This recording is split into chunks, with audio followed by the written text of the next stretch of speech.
Well, my clock says 8 p.m., which means it's time for the Oak Hill Amateur Radio Club Thursday Night Net. Welcome, everyone. For those of you who joined us right at 8, which is probably all of 3 folks, we're glad to have you.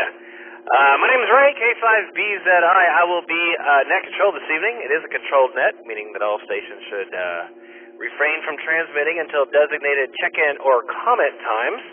And let me remind you that, in fact, if there is any priority or emergency traffic at any point during tonight's net, that traffic will absolutely get priority. Feel free to break in at any time if your foot's on fire. Other than that, the Oak Hill Thursday Night Net is held every Thursday night at 8 p.m. here at Oak Hill Amateur Radio Club's repeater network, which includes our system that I'm coming to you at now on at 147.320, which is our flagship repeater located in Oak Hill itself.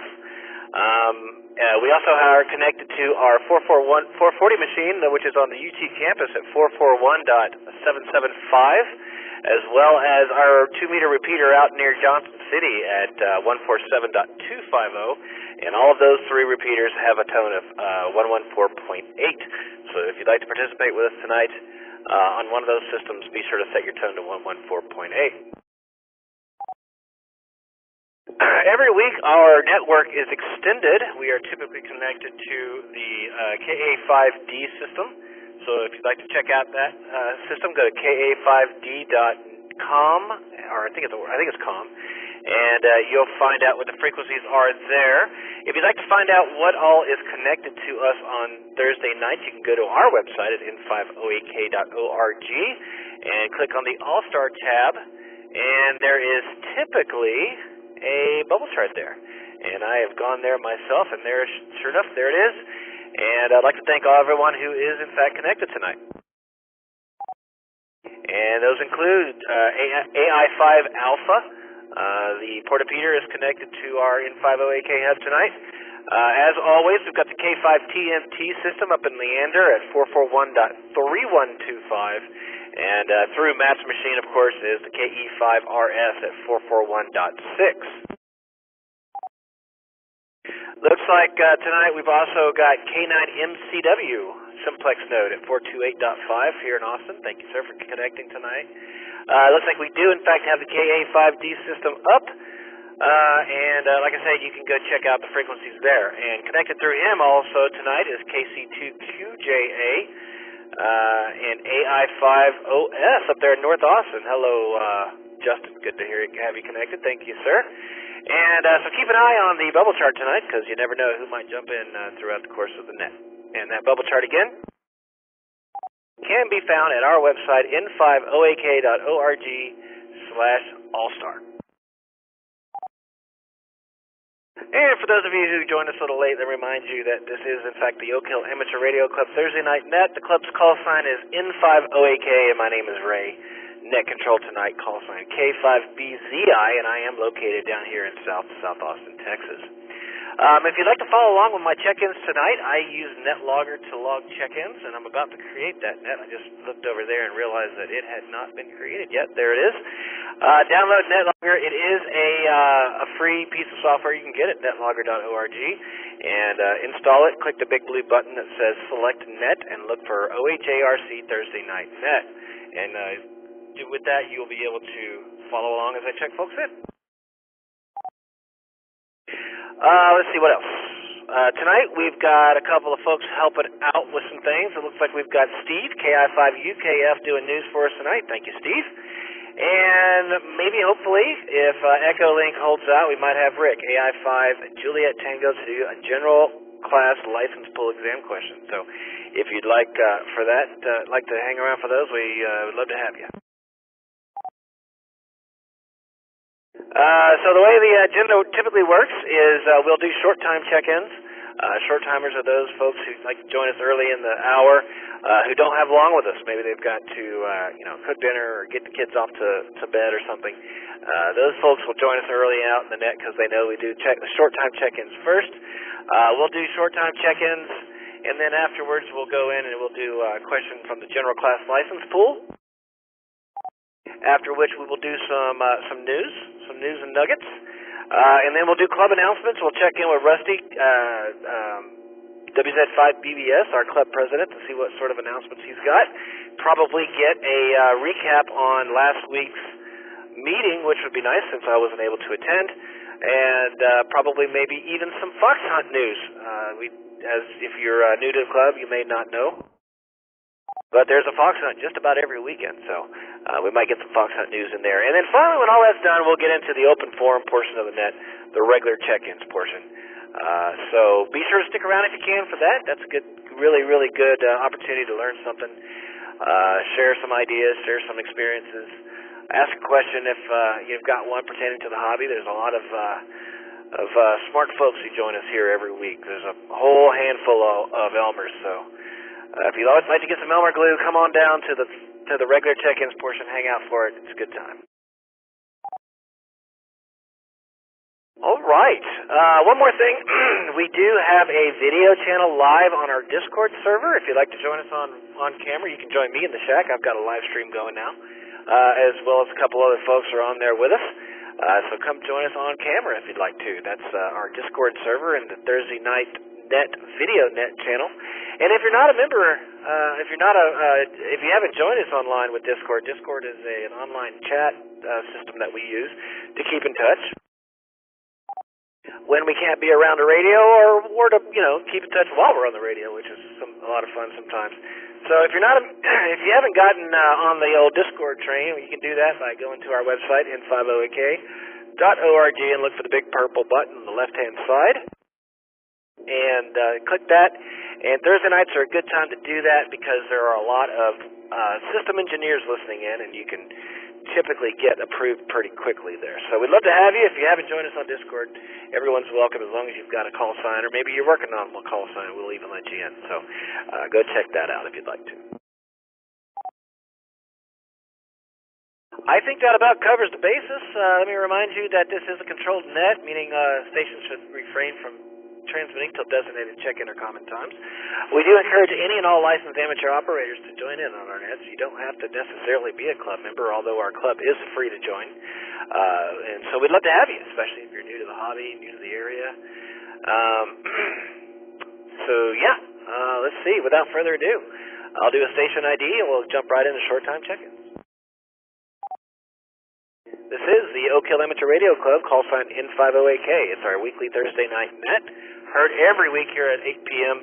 Central Time on the Oak Hill Amateur Radio Club extended repeater network, as well as those that are connected. If you have a hard time getting into one of our club repeaters, go to our website at n50ak.org, click on All-Star, and look at what all is connected tonight, and potentially you'll find a repeater that you can hit a little easier.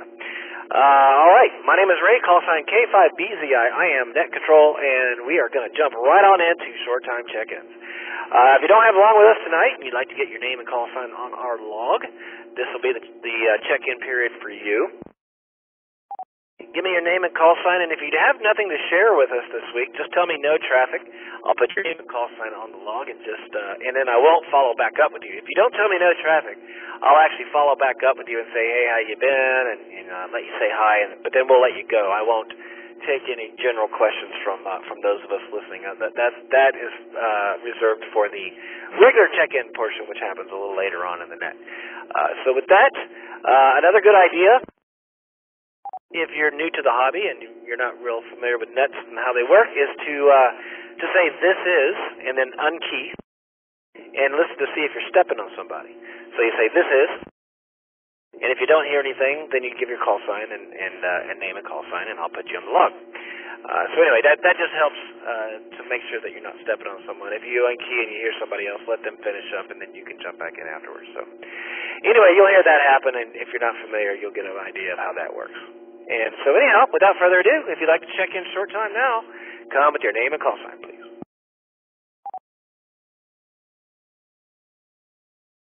This is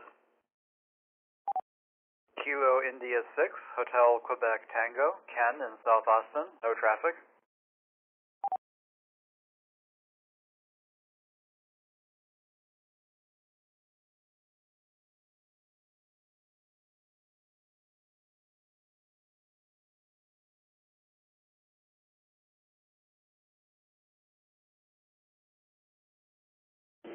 This is KB5MPJ, Kilo Bravo 5, Mike, Papa Juliet, Jason and Ray's garage. All right, Jason, we got you. There was someone else that jumped in there. Go ahead. Sound like you were coming in through a different repeater. Go ahead again, please.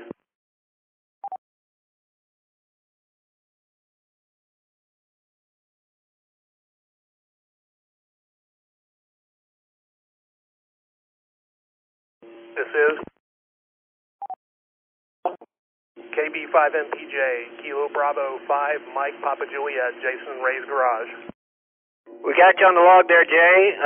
Bill, come with your name and call sign again for me, please. I didn't catch it.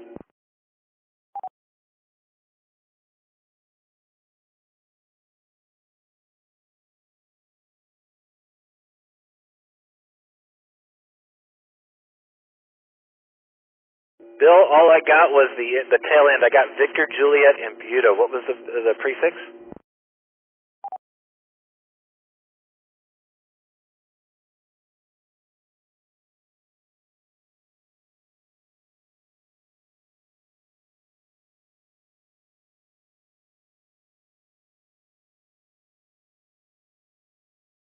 Okay, Bill. If you're able to hear me, it sounds like you're probably coming in. I'm probably picking you up direct. Make sure your radio's on duplex. I think I'm probably picking you up on 320 directly because we're close enough.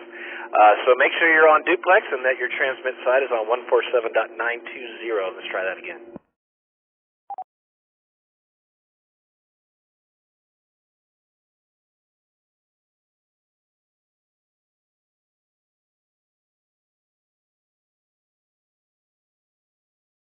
In the meantime, if anyone else would like to check in short time, come now with your name and call sign. This is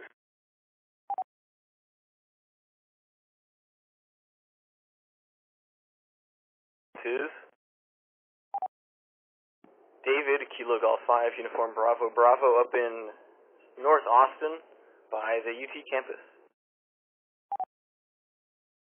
All right, got you, David. Keep them coming, guys.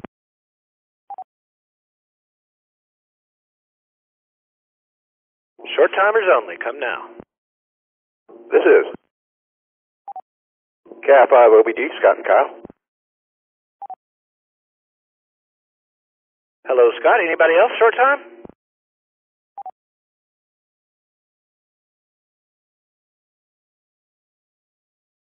Okay. Well, we'll give them a few more minutes to turn the radios on, those short timers. Typically we have a handful. And in the meantime, let's go check in my garage with Jason, KB5, MPJ, who is actually in my garage working on some body work on his Jeep Cherokee. How's it going in there, Jay? This is KB5MPJ. Pretty good. I'm over on the driver's side of the roof right now. For those who don't know what we're doing, we're repainting my 2001 Jeep Cherokee, and we've been sanding on the old finish for like 4 days, and getting close to putting primer on it. So I'm still out here doing some more sanding, and so yeah, over on the driver's side now. Back to net control. Roger, Roger. Well, glad to hear it. You made your way back over there, and it sounds like you're making a lot of progress. I know.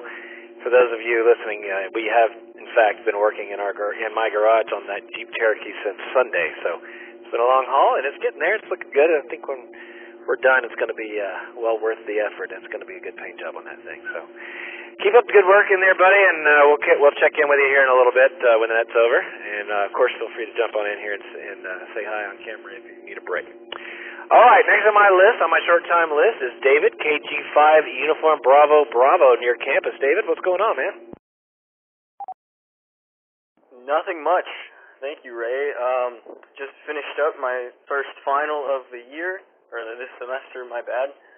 Well, I guess also the year too. It is 2023 now. And I believe it went well, so I'm taking a break. Got a Diffie Q final coming up on Monday, but that's a problem for future me. So yeah, just kicking back, relaxing as much as I can, anyways, and yeah, that's about it. KG5 UBB back to net. Well, congrats on that, man. Yeah, first final of the year. I'm sure there's many more to come. I do not miss those days, although I do kind of miss the college years. But the finals, yeah, I don't miss that stress. But it's worth it in the end, man. And I hope you did well. Keep up the good work, and it's good to have you on net. And, of course, for everyone who's checked in short time and those of you lurking, if you check in short time and you're able to stick around, always feel free to check back in later during regular check-ins. We, of course, love to have you. So good to hear from you, David. Have a great week, man. And if we don't hear from you later on, have a good weekend, and we'll check you later. Let's see. Next on my list is Scott, KI5OBD. Scott, man, it's been a while. How you been? Howdy, Ray. Yeah, I haven't talked to you in weeks. Yeah, great to hear you running the net. Howdy, everybody. I submitted my application to become a volunteer examiner this morning. So that's exciting. I'm going to be a VE. KI5OBD. Excellent, dude. That's awesome news. Yeah, it's always good to get involved in that way, and we certainly can use as many VEs as we can get in this hobby. So that's good news. Good on you for that one. All right, well, sounds good, and we'll let you have it. Sounds like that's all you had. So take care. Hopefully you'll stick around for regular check-ins. If not, have a great weekend, sir, and we will check in with you later on. Let's see, Bill, Kilo Juliet 5 Alpha Victor Juliet, it turns out. I got some inside info there that's what your call sign is. If you are able to reach us, come and jump on in and say hi to us there. Bill, go ahead.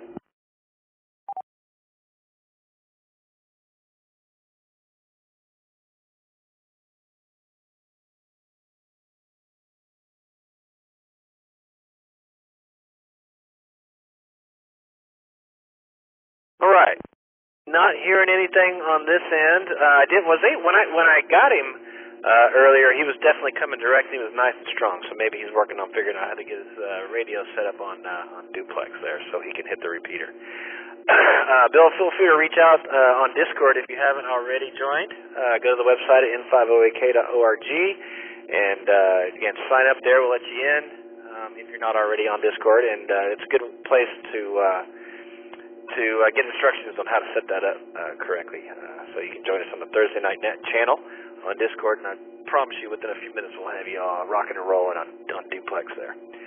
All right, well, I am in the midst of short time check-ins. If anybody else would like to check in short time, you join us a little bit late. Short timers only. If you don't have long with us, you just want to check in, get your name and call sign on the log so you can bail and go take care of some other business. Now's the time to do it. Come now with your name and call sign for short timers only.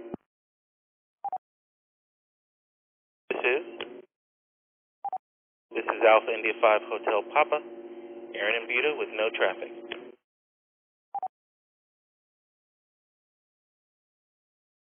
All right, got you, Aaron. No traffic. Thank you, sir. Have a great weekend. Anybody else? This is W7GTX, Travis in South Austin, no traffic. Travis, is that Golf Tango X-Ray or Delta Tango X-Ray? Delta. All right, you're on my log, man. Thank you, sir. Anybody else want to check in short time?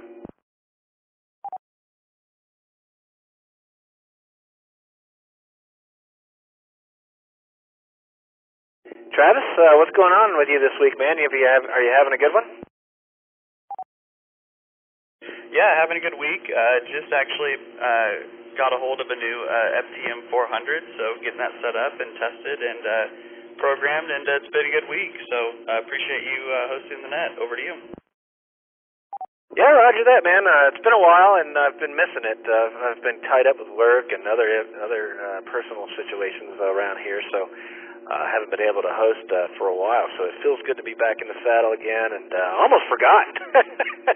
Having dinner with the wife, and she's like, "Are you going to be on the net tonight?" I was like, "Oh, you know what? I think I'm hosting." I looked on the calendar, sure enough, and it was like 7:40. I was like, "Shit, we got to get home." So anyway, anyhow, thanks for checking in, man, and we'll catch you next time around. Have a great weekend, and yeah, hopefully we'll hear you later on down the net. Anybody else? Last call for short time check-in, short timers only. Come now with your name and call sign.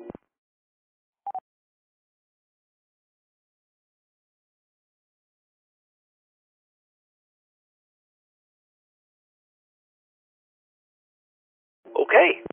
Nothing hurt. Well, guys, if you joined us late, you're listening to the Oak Hill Amateur Radio Club Thursday Night Net. Our call sign is N5OAK. My name is Ray. Call sign K5BZI. I am net control. This is a controlled net, meaning that stations should not transmit until designated check-in or comment times. We just finished up with short-time check-ins. Thanks, guys. We got you on our log here. Y'all have a good weekend, and of course, feel free to check back in later on if you're still around. But with that done, let's move on to our regularly scheduled general class license pool exam. Let's check in with Rick, Alpha India 5 Juliet Tango, and see if he's around. Rick, you there?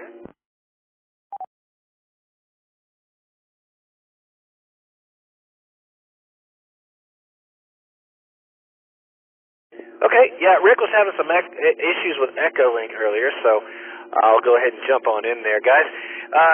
Keep your ears open. Here we go. We like to ask a question from the general class license pool every week to keep those of us who are general class licensees or above sharp on those questions, but more importantly, to help out those technician class licensees to hear those questions on the fly, and in hopes that it'll help them pass the general class license exam sooner than later. Because those guys that are those of you who are technicians, boy, you really ought to try to get that general class under your belt, because it definitely opens up a whole new world of ham radio to you. So without further ado, let's get right into that. And the first question will be section 5.4, question number 4, and that is, where must a filter be installed to reduce harmonic emissions? Where must a filter be installed to reduce harmonic emissions? And the options are A, between the transmitter and the antenna, B, between the receiver and the transmitter, C, at the station power supply, or D, at the microphone. And I'll open it up to technician class licensees first. If you'd like to give that a shot, give me your call sign and your guess. And also, if you'd like to hear the question repeated, by all means, just ask. I wouldn't mind doing it. Go ahead.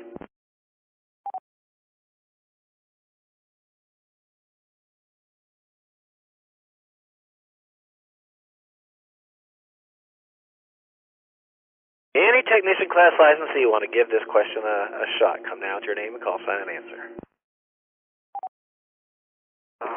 This is Cat5STT Dave and Buda. I'm going to go with Alpha. Got you, Dave. Anybody else?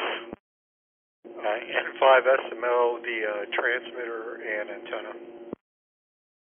Bill says Alpha as well. Anybody else? You know I'm calling after him. KFIPs that end with Alpha. Alrighty, Ernesto. Anybody else? Yeah, 5OS, I'm going to say Alpha. Okay. Alright, we got Justin in there for Alpha as well, guys. Anybody keep disagreeing with him, or anybody want to come in there with another Alpha? Go ahead.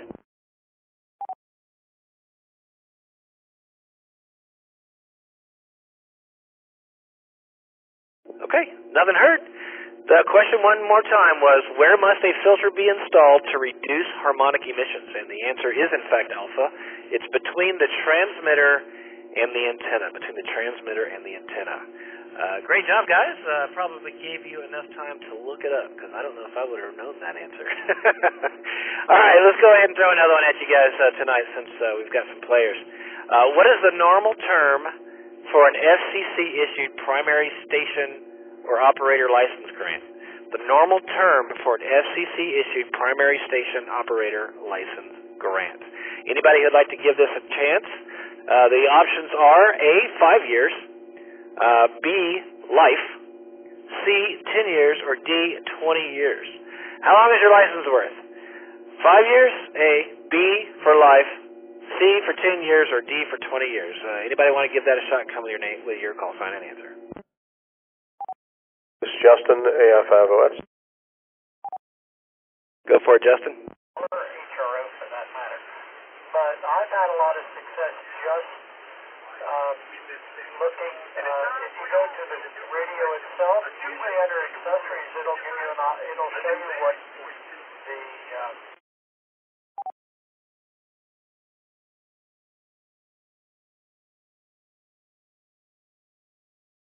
Anybody else? How long is your license good for, guys? 5 years, life, 10 years, or 20 years? KI5OED, Bravo, 10 years. That's Charlie, but I'll put you down for 10 years. Thank you, sir. Anybody else? BBS, put me down for Alpha, 10 years.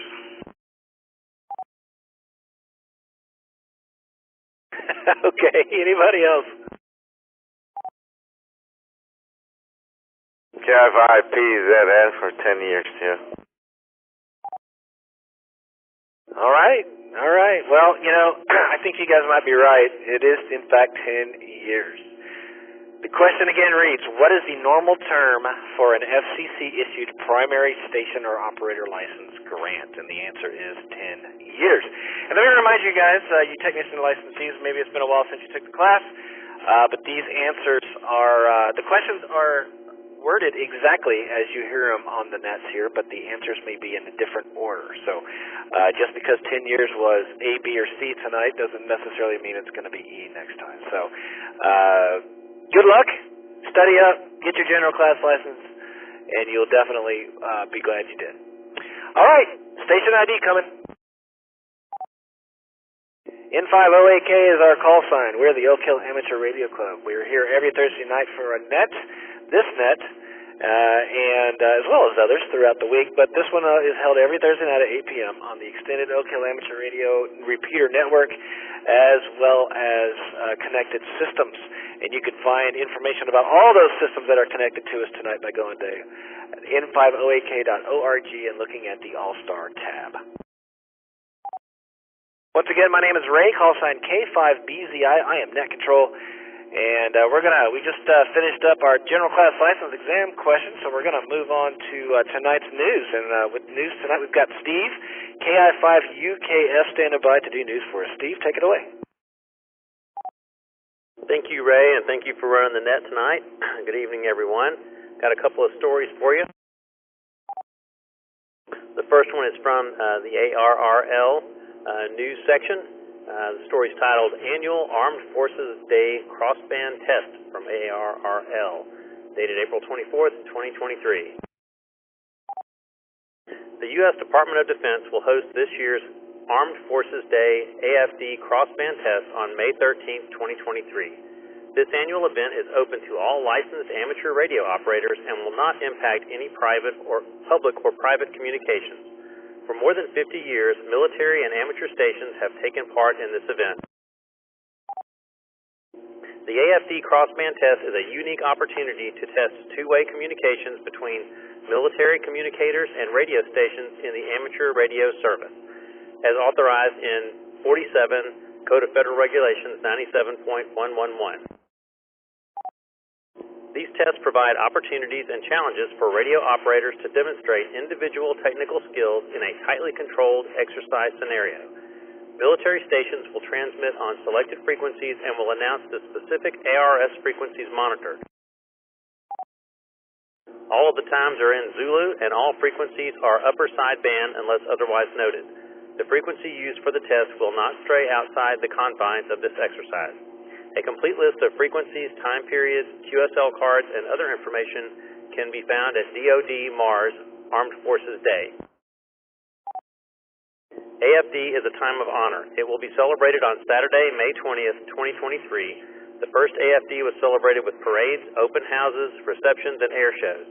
Today, many events and activities take place and may include multi-service military displays in areas open to the public, various educational activities that teach children about the armed forces, and large parades with local celebrations. Our next story is not so much a story as an excerpt of a fairly long interview, but I thought that the interview was interesting and the subject matter was befitting of the news. This is entitled An Interview with ChatGPT on the Future of Ham Radio. It's by Jim Milner and WB2REM and was featured on the online magazine Zinio.com, ZINIO.com. And again, this is a word-for-word transcription of an excerpt of one of the interview questions. WB2REM, interviewing ChatGPT. What is the future of ham radio? ChatGPT. The future of ham radio is uncertain and is dependent on several factors. Some experts predict that ham radio will continue to thrive and adapt to new technologies, while others believe that it will decline in popularity.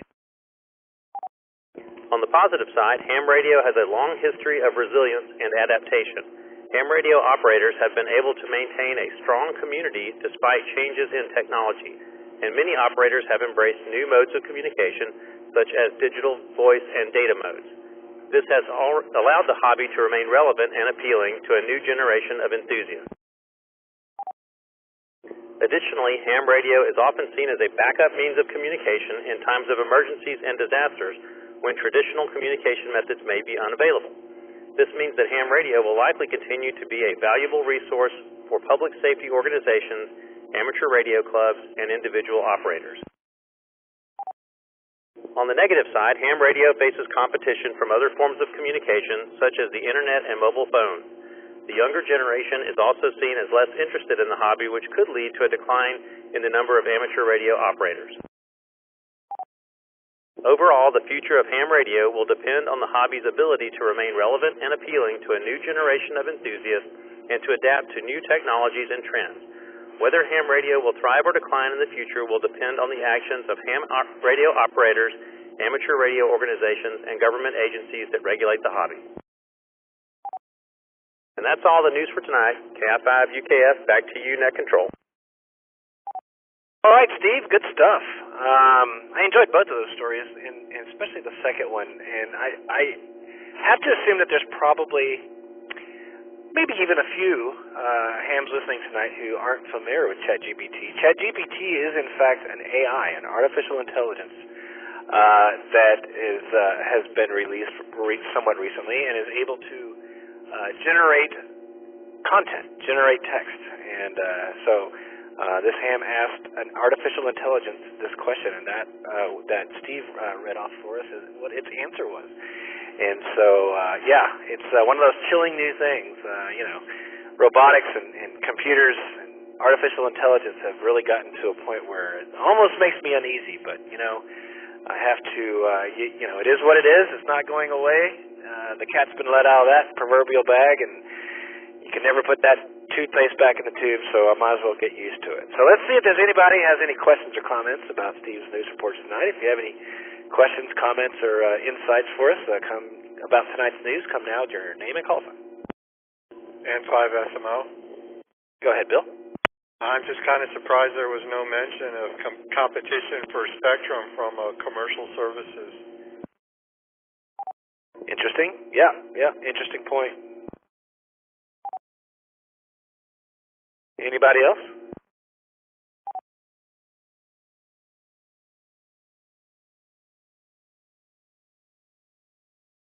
All right.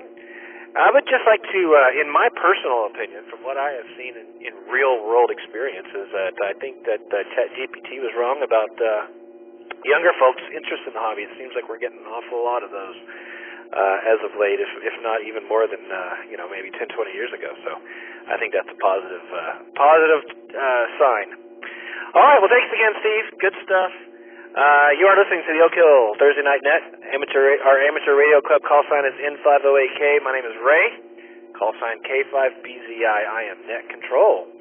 We just finished up some news, so let's go see if anyone's got any Fox news, any Fox updates for us this week. I know we had a hunt last weekend that I, of course, was not able to attend. Man, I haven't done a Fox hunt since, well, you don't want to know. Let's see if anyone's got any. It's been too long. Let's see if anyone's got any updates for us.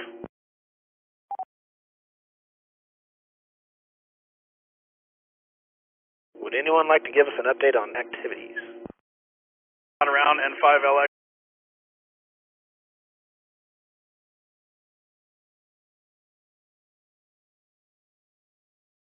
All right. Well, then I will update. We had two foxes. We had one, David, KG5UBB, put one out on the UT campus. This was the first official UT club fox hunt. So congrats to David for making that happen. It was fun. Ernesto and I hit it. It didn't take us that long to hit it because it was on the campus. And we effectively drove right to it pretty much, so we were lucky in that regards. Sky put out a Fox as well in South Austin, and it was a good one. The only downside to Sky's Fox were that the mosquitoes were just evil. So I don't remember who all found Sky's Fox. You can find out in the Fox Hunt channel. But there you go, Ray. There were the 2 fox hunts. And I think Sky is doing one again this weekend. I think we have another one going on for the UT Club. So once again, check the Fox Hunt channel on Discord for all fox hunt activity. Back to you, Ray. Man, that's cool. The first UT campus fox. That's awesome. There was a fox, I think Ernesto put it out just north of campus, over there by the hospital, the mental hospital, and I thought, man, half of that day I thought it was going to be on campus somewhere until I finally realized that my signal was bouncing off all the buildings around there and I realized where it really was. So anyway, that's cool, man. I'm sorry I missed out on the first UT campus hidden fox. That's good stuff. All right. Well, there you go. Again, as Rusty said, be sure to check out Discord for updates on upcoming fox hunts. They sure are fun. If you've never done one, by the way, jump on the Fox Hunt channel there and reach out. Everyone's always very happy to have someone ride along. It can be a lonely venture, and so there are plenty of guys that are really into it who'd be glad to have you ride along and give you the inside scoop on how it's done and give you tips and tricks on how to make it a successful hunt. All right, well, next up then would be Rusty again. WZ5BBS is, in fact, the club president, social events coordinator, and just overall great guy. So we're going to check in with him and get an update, hopefully, on last week's meeting and any other club business that he would like to share with us. Go ahead, Rusty.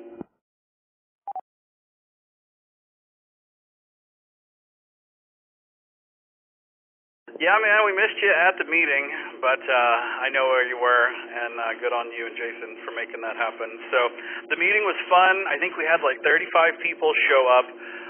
George, unfortunately, was not able to attend. He had some family things come up, so we missed out on the George presentation. But we'll be scheduling that for, if not the next meeting, further down the road. So I will talk to George and see how we can make that happen. After that, we had our first ever VE test session. We had 10 people show up. We had a lot of upgrades. One of those was OVD. We had 3 new people that got licenses, and they are new members today, and they're in the club. So welcome to all of our new people. The VE test session, man, it's a whole lot of fun getting to see people pass. Just like Sky said, it's really neat to see that happen and to be a part of that. So congratulations to Philip. AC5G, he's the one that put all this stuff together, and we've had a whole host of volunteers. I think we've got 12 VEs. Anderson, KI5NLK for donating iPads. It's really been a club effort to make this thing go, and I'm really proud of us. And we've got 2 more sessions coming up. We're doing them every month until our next meeting, and then we're also talking about maybe doing some online testing as well. So, stay tuned. But the testing program is in full effect, and we've got 2 different ones right now with 20 applicants. So we'll see if we can't get those full. So Ray, it's time to start, working on that extra, man. Make that happen. So yeah, man, the meeting and the testing session were awesome. And then we had a fox hunt later that day. We went and found the UT fox hunt, and then Skies. So Saturday was very hamtastic. For all our new members, the Oak Hill Amateur Radio Club has a trivia night right here every Friday at 9. So tomorrow at 9 p.m. Last week we had 31 players, and last week Dave, KI5STT, came in first place with 1,382 points. Holly, W5LUL, came in second with 1,259. And Steve, KG5LAA, coming in third place with 1,230. The elimination round got everybody, and man, we lost everybody at question number 2. So nobody won the elimination round, and maybe we'll make it past that this coming Friday.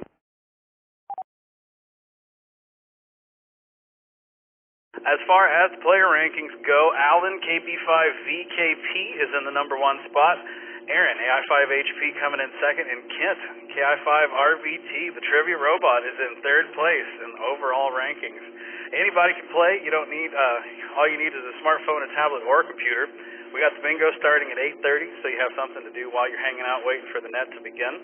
To check out player rankings, stats, net logs, anything you want to know about the Friday Night Trivia Net, you can head over to n5oak.org and click on the Trivia Net tab.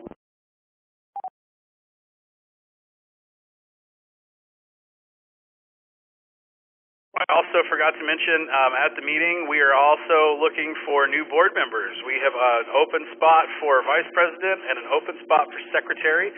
So if you would like to nominate yourself or somebody, please let your favorite board member know. The only requirement is that you have to have been a member of the club for at least a year. So next meeting we will be voting on some new board members, and looking forward to that. I have convinced Ernesto to start doing the official club announcements, so I'm going to turn it over to Ernesto and let him take it over. KI5PZN, WZ5BBS, it's all yours, man.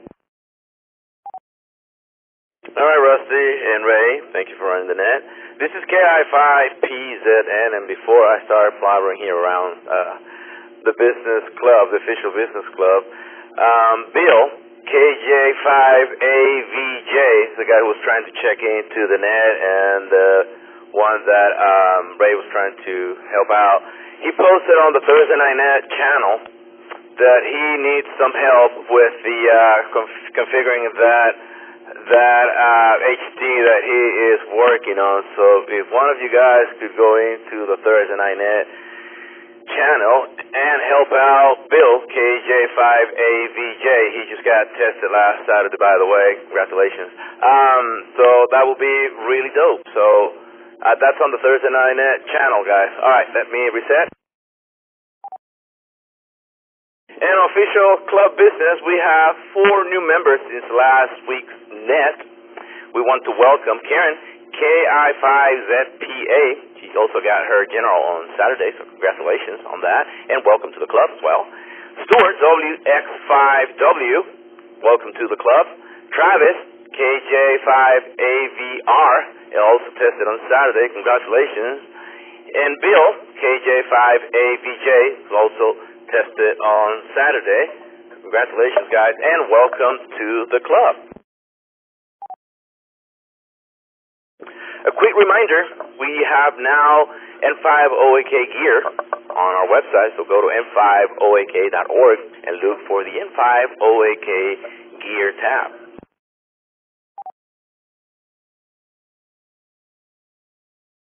Next club meetings, we just have one, but for those of you who are anxious like me and like to plan ahead, the next club meeting will be Saturday, July 15th at the Hawson branch of the Austin Public Library. I need to practice that.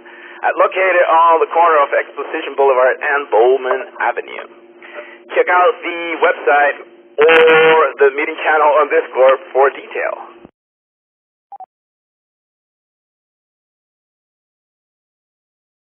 We still don't know who our guest speaker is, but we'll know at some point. So keep an eye on the channel on Discord, on the meeting channel on Discord. All right. So if you know anybody who is interested in getting licensed or wants to get their license, make sure to go online and sign up on n5oak.org. Click on Get Licensed to reserve a spot.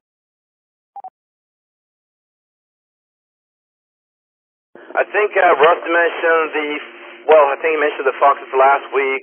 I believe we might have 2 Foxes again this weekend. I can't remember who said who's going to put the Foxes. I think David might put one on UT again, but keep an eye on the Fox Hunt channel if you want to participate or just follow along. Reminder of the new net that we have that we added on Mondays at 8 p.m. and that's the Texas A&M net. In case you want to check it out, that's also on Mondays at 8 p.m.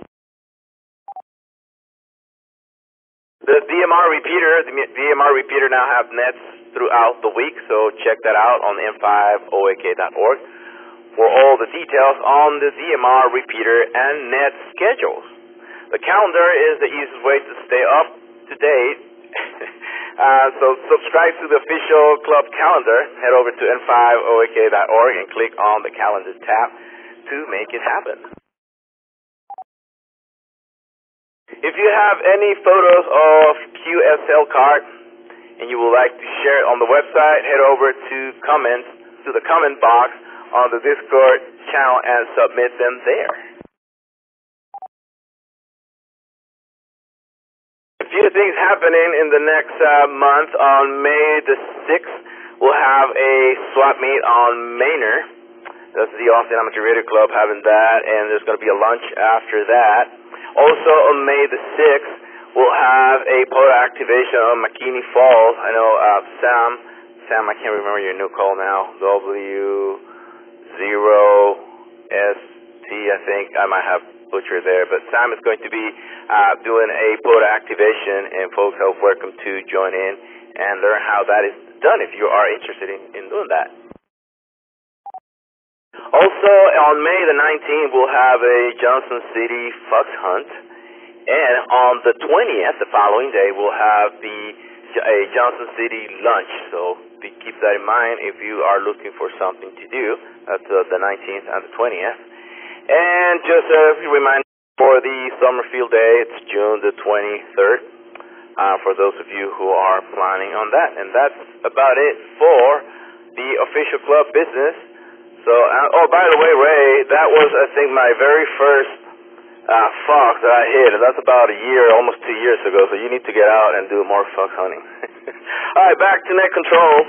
This is KI5PZN. Roger that. This is Ray, K5BZI, Net Control for the Oak Hill Amateur Radio Club Thursday night. Our call sign is N5OAK.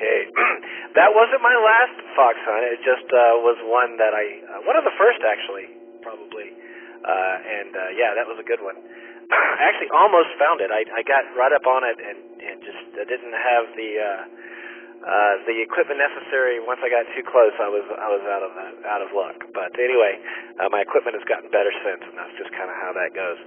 Let's see. Back comments on Rusty's stuff. 12 VEs already, guys. We've only had our first ever testing session. And we've got 12 VEs already, and it sounds like another one just applied, so that's awesome. And let's see, the tablet donations. Yeah, thank you very much to those of you who donated tablets, and those of you who collected them. I know I had a couple riding around in the camper after field day, and they got picked up, and so that's great. And yeah, Rusty, elimination round. You got everybody on number 2, man? Come on. Well, you're going to have to make those easy so that people can make it to like 8 or 9 and then start really dropping off. I don't know. What can I say? I hardly ever play trivia, but that's just me. All right, well, good stuff, and thanks to everybody for those. And let's open it up and see if anybody has any other club-related or net-related or any sort of other local ham radio news or announcements they'd like to share with us. If you have that, come now with your name and call sign.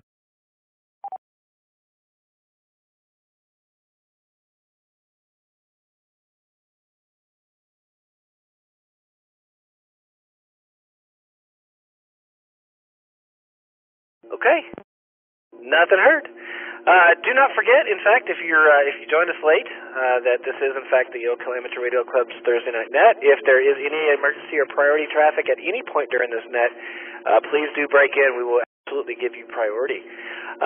We've gone through the majority of our agenda for tonight.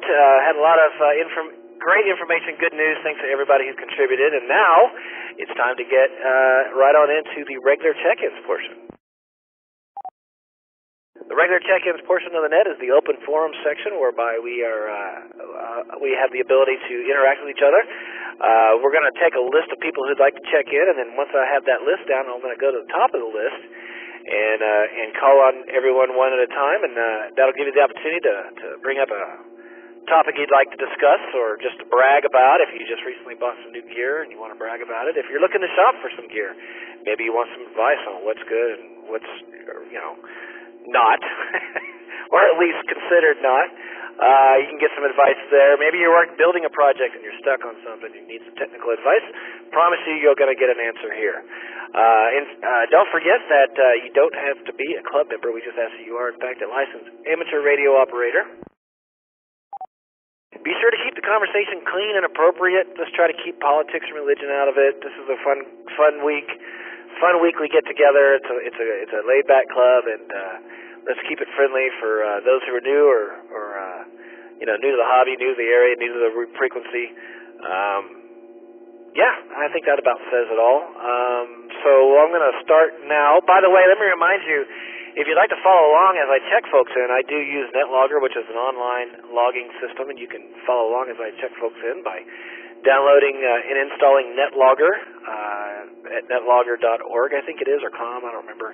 But anyway, once you have it installed, click the big blue button that says Select a Net and look for OHARC Thursday Night Net. You can also join myself and several others in the shack by going to our Discord Thursday Night Net video channel. We've got a handful of folks, and KB5MPJ's been in and out as he's working on his bodywork there in my garage, and some pretty cool angles there of Jason sanding away on his Jeep. So if you want to join us there, come check it out. We'd love to have you. You don't even have to have a live camera going. If you just want to lurk, that's fine too. I think that's all I have to say about that, so let's open it up. If you'd like to check into tonight's net, come now with your name and call sign. Keep them coming. This is November 5 Sierra Mike Oscar Bill, North Austin. This is Kilo India 5 Papa Zulu November Ernesto in East Austin. This is Alpha India 5 Oscar Sierra Andersonville. This is Low 5 Mike Whiskey Alpha K5MWA Mike and Oak Hill. This is Kilo India 5 Zulu Tango Whiskey Blake and Spicewood.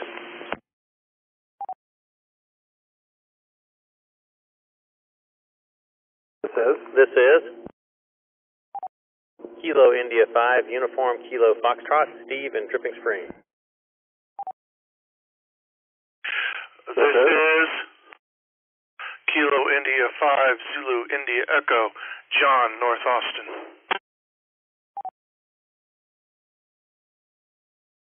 This is Kilo India 5 Romeo Bravo Tango Kent in Pflugerville.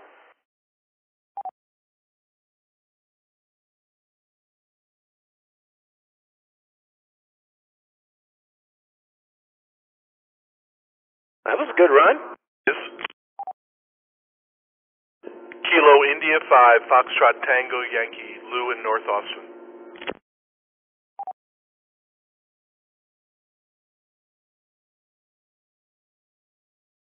Keep them coming.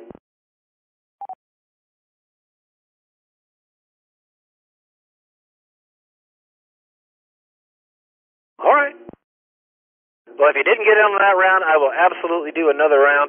That was a good little run there. So let's jump back up to the top of the list and check in with Bill. November 5 Sierra Mike Oscar up in North Austin. Bill, how you been, my friend? Hey Ray, doing good. Thanks for running the net. Good to hear you on there again. I've been having fun programming radios. Finally upgraded one of my old laptops to Windows 10, so I've been playing with Chirp Next, which is a great application for programming radios.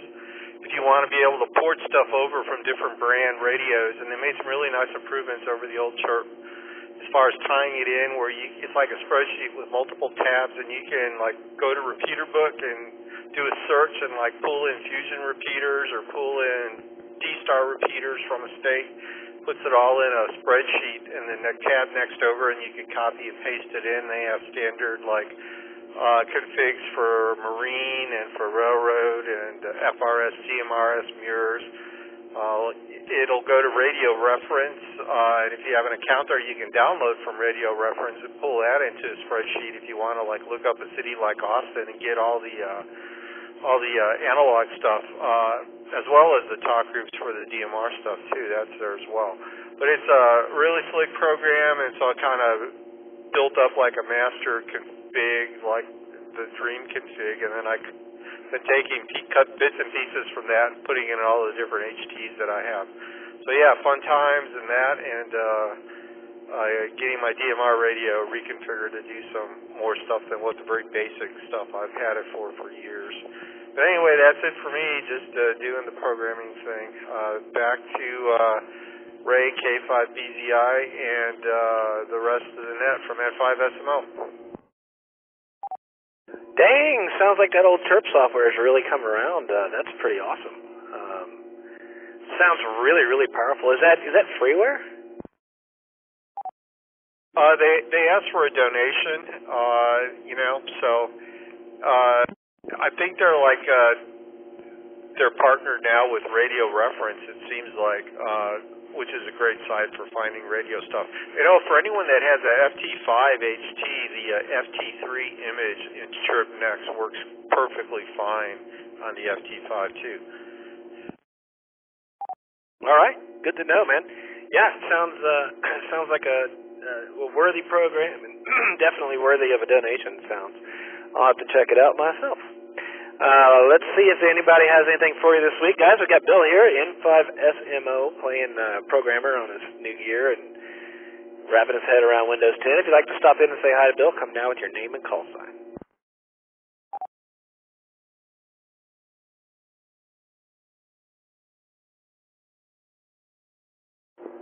K5JM.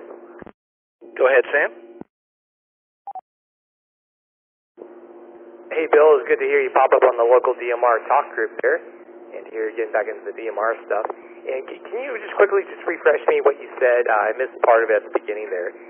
Did you say taking stuff from Radio Reference and building like a master spreadsheet file, or what was the standardization you're doing? Yes, Sam. Well, go into Repeater Book. I have a list of 2-meter FM, 2-meter DMR, 70-centimeter FM, 70-centimeter DMR, all in a CSV that I can import into or not import, but I could copy and I can open it and copy and paste it within Chirp Next into the appropriate radio. Bits and pieces that I want, and for Radio Reference, I've been pulling out just like all the itinerant business frequencies, all business band stuff, all the Fire and PD that's on a VHF is in there, and the local air for the airports and things like that. And I'd be happy to share that spreadsheet with you, or put it somewhere, or mail it to you if you want a copy of it. If you want to try to put it in one of your radios. I haven't been using it much for DMR stuff. The DMR, I just took a different approach for my radio and just basically imported a master list of talk groups and been pulling channels from it, since it lets you have a huge list of like 5,000 talk group contacts.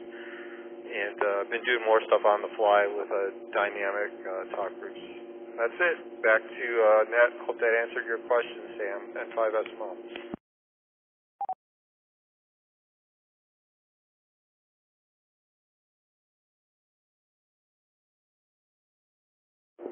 Okay, Bill.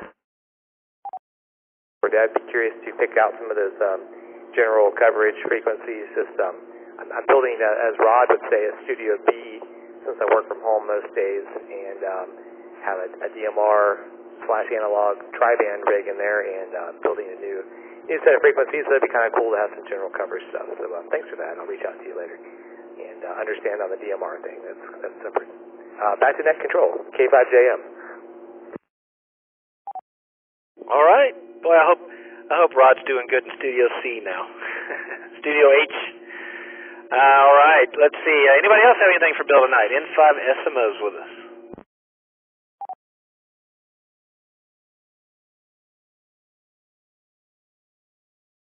Is that then? Go ahead, Ernesto. Hey, Bill, just want to say hi. It was really nice seeing you the other day at the meeting, and hopefully we get to hang out more often, man. That was it. The KFI-PZN. Yeah, it was great to talk to you too, man. Enjoyed it. Thanks. Hey, Bill, you think you might make Summer Field Day this year? Probably not. I have plans. I'm going to be up in central Illinois visiting family through a lot of the early part of June, and I'm going to be trying to do some POTA activations from up there. And unfortunately, it will be over that weekend, Ray. Bummer. Oh, well. Well, you'll definitely be in better climes, I'm sure. It probably won't be 110 degrees up there. All right. Anybody else have anything for Bill tonight before we let him go? N5SMOs here.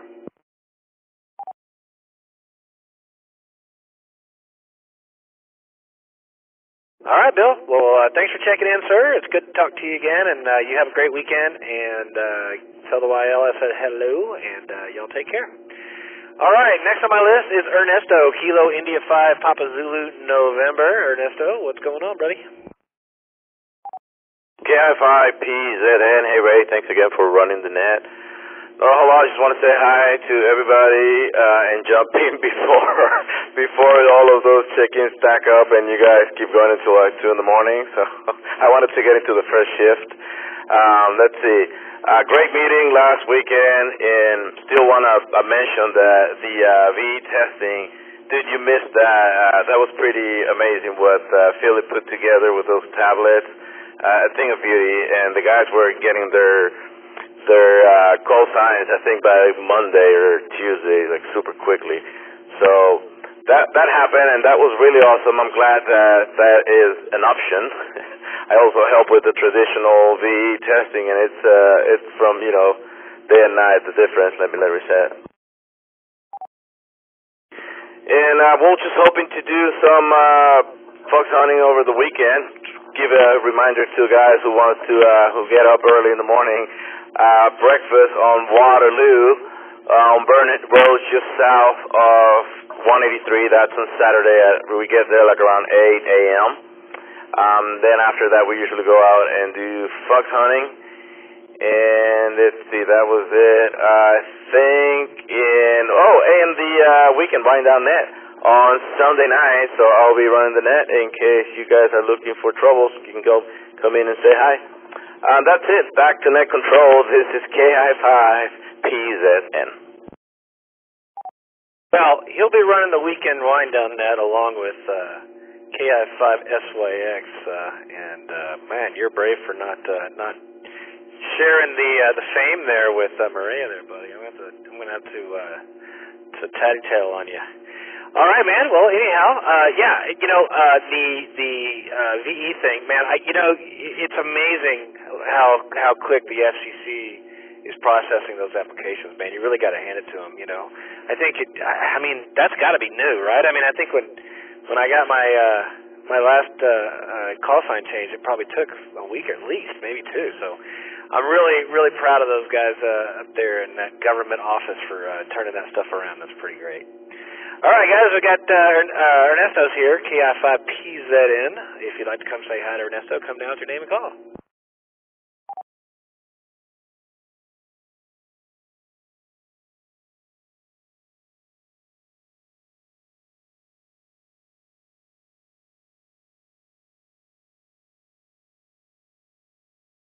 All right, not too much love for you this week, Ernesto, but it's all good, man. We all love you in spirit, and you take care. And give Maria a big hug for us, and have a great weekend, and we'll check in with you later on. Next on my list is Justin, Alpha India 5 Oscar Sierra from up there in the north side. Justin, man, how you been, man? I haven't talked to you since fall Belton. What's new? Man, not too much. Everything's kind of running right along. This is AI5OS, by the way. I obviously made it up to Belton again this time. Went Yaesu crazy. I sold my Kenwood stuff and bought a couple of Yaesu rigs. I bought a FT710 and a 991A, and so I'm on the 991 right now. It's a good rig. Hoping I can find a way want to do an experiment with my end fed. I want to try to see if I can roll the end back about 8 feet to get it around 124 feet long, just from where it is. It's around 130 feet long, so I guess it'd be 6 feet. I'm curious if I can actually raise the point of resonance up to 3,800 megahertz and what that does. I'm trying to get it to work so that it doesn't use a tuner. I had a dipole hung up that it was a good antenna, but the ladder line broke in one of the storms here, so I think it may have to come down and all that good stuff. But so far, everything is running right along. I have no complaints. I'm really liking this D710 and this 991. It's a different radio for me. I have to control it with Win for Yaesu on the computer. I'd like to use Ham Radio Deluxe. I've got that as well. I'm just trying to figure out how to get some of the how to make some of the functions work on it, because it behaves a little weird. When I press enter or spacebar, I don't see that there are a lot of keyboard shortcuts like there should be, but the app seems to be accessible. So anyway, not too much. Everything's just kind of ticking right along. The All-Star node's working well. There's a guy named down in Unit, Texas. I'm going to reset. Too late. If any of you guys are looking for a really good and cheap power supply, his call is K5IZ. His email is rusty_radio@yahoo.com. But he takes these old HP server power supplies, steps them up to 13.8 volts, and they're very quiet, and they will easily put out 60 amps continuous all day long, and they'll even do 70 amps on a peak. But I've got one now running my All-Star node, so the All-Star node is actually putting out the power it should put out. 15 watts instead of I think 10, because it was running 12.6 volts. So that's what's going on here. Not a whole lot. This is AI5OS. Back to net. That power supply thing sounds pretty cool. Give me the name of that guy's website again. I'm gonna write it down this time. The guy's name is Rusty Calls, CAWLES, and his email address is rusty_radio. That's rusty_radio@yahoo.com. He was selling them at Belton for like $40 a pop, and he does these. He also does great amplifier repair work.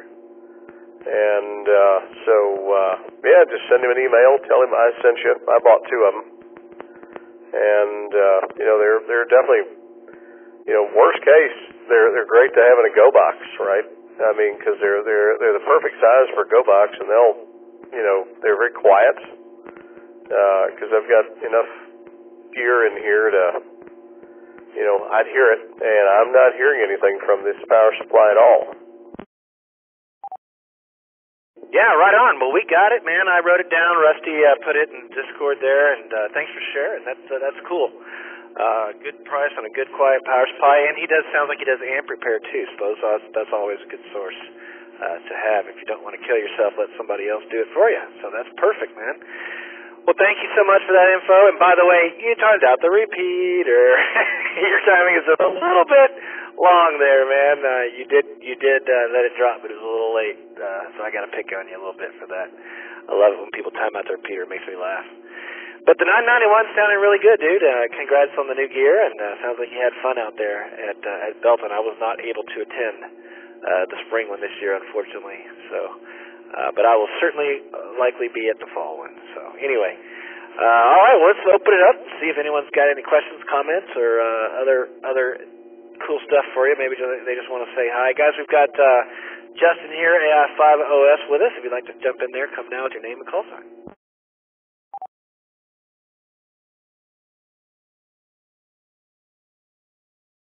N5SML. Take it away, Bill.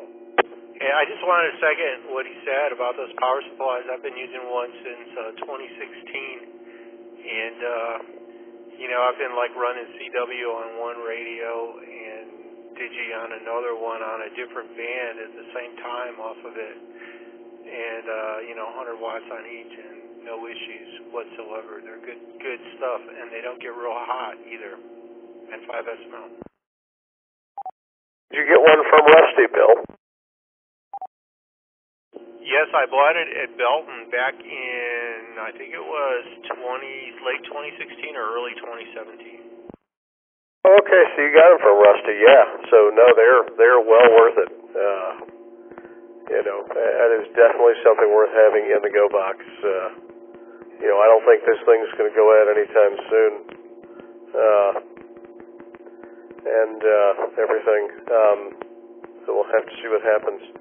Can I put out an ask? Anybody running around this weekend might take, if it was a ladder, I could, borrow their help for, I'm thinking it might be 30, 45 minutes of their time.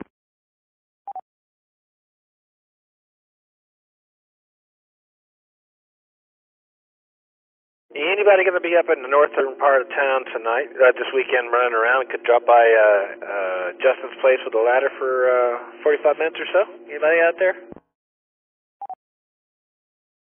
N5SMO, I'm going to be gone on the weekend, but during the week next week, like in the early evening, if you want to try to do it then, or in the afternoon, I would be available. No, that'd be fine. I want to see, if it works. If it doesn't work, it doesn't work. But I'm thinking just to roll back the end of my in-fed antenna, to roll it back about 6 feet into an insulator, just to raise the point of resonance. I'm curious to find out if that's going to affect the other harmonic relationships in this thing. Because it'd be nice to get it to work without a tuner. I mean, if it can't, it can't, but I would do it myself, but I just don't know another way. Oh, I thought you were just wanting a ladder. You're looking for someone to climb the ladder. That's, I'm trying to get away from that myself at my age. I would climb it. I'm more than happy to climb it.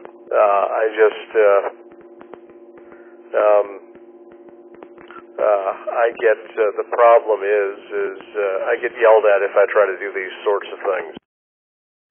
Okay, what size ladder do you need? Is it first or second story or beyond?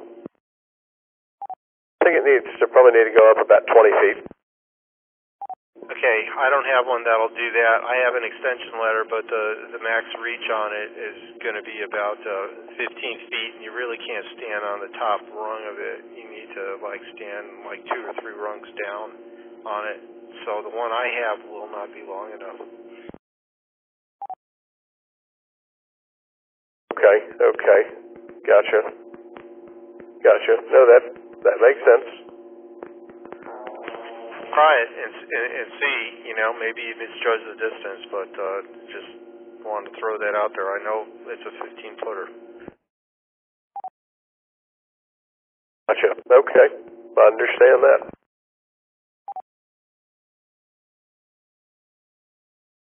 All right. Guys, if you think you could help out Justin the next weekend or a few days after that, keep him in mind and try to reach out to him and let him know you can come around. He can certainly use the help. All right. Anybody else got anything for Justin before we let him go tonight?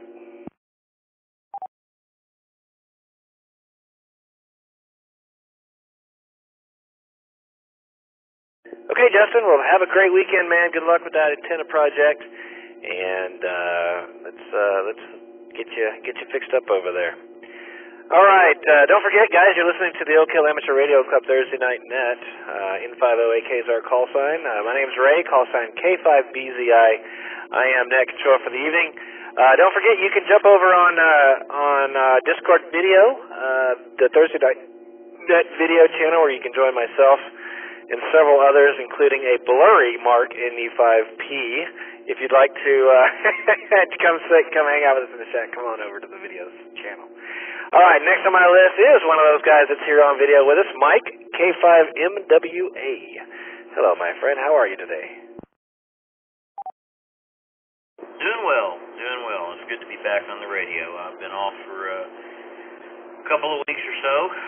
Had a lot of things going on around here I had to deal with, so lost the XYL of almost 32 years, and but everything's good. And I do want to thank K5BZI and KB5MPJ for driving down to Waco and attending the service we had. That was mighty good of you guys. It was funny how Jason walks up and says, "Hi, I'm Jason," and I'm thinking to myself, "Where do I know?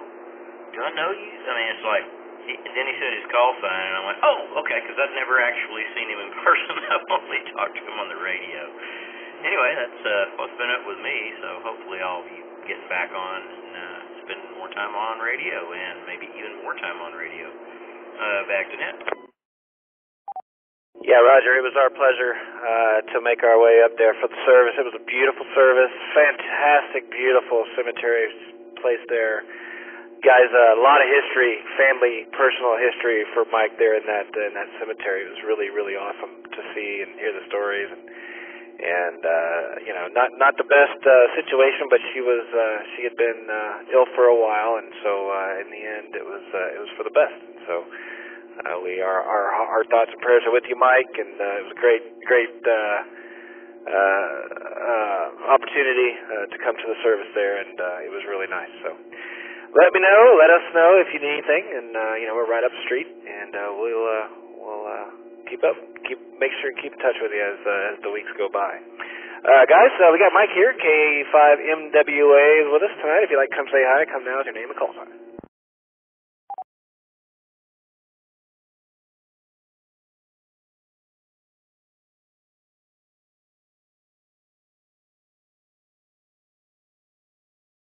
Cat 5, you Cat.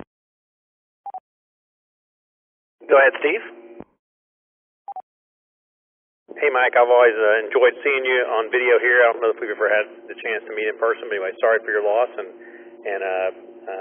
great to see you back here. And I know it's good to have a community around when you go through something like that, so I'm glad to be part of yours. Anyway, take care. Back to you, Ness. Alrighty, Steve. Thanks for jumping in. Anybody else like to come in and say hi to Mike tonight? K5MWA's with us.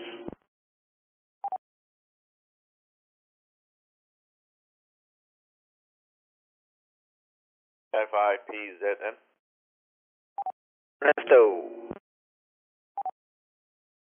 Hey, Mike. Just want to say hi. I talked to you earlier today, but always good hearing you on the repeater, man, and hope to see you soon if you can make it on Saturday. That would be really cool to see you there, man. It's been a while. Take care, man. K5PZN.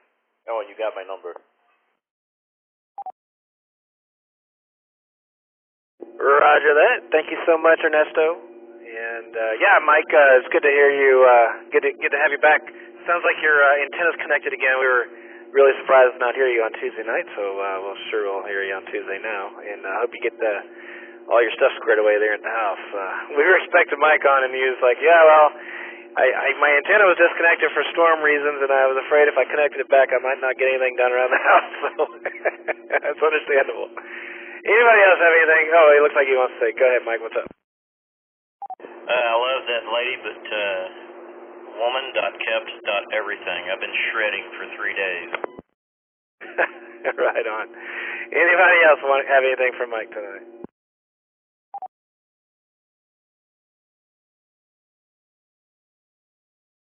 All right, Mike. Take care of yourself, buddy. We're right down the street. We'll catch you on the air and online. K5MWA. Have a great weekend. Next on my list tonight is Blake, KI5 Bobo. I have a Z in my call sign. I can't even say it. Kilo India 5 Zulu Tango Whiskey. What's up, Blake? Hey man, how's it going? Thanks for running the net. It's been a great week.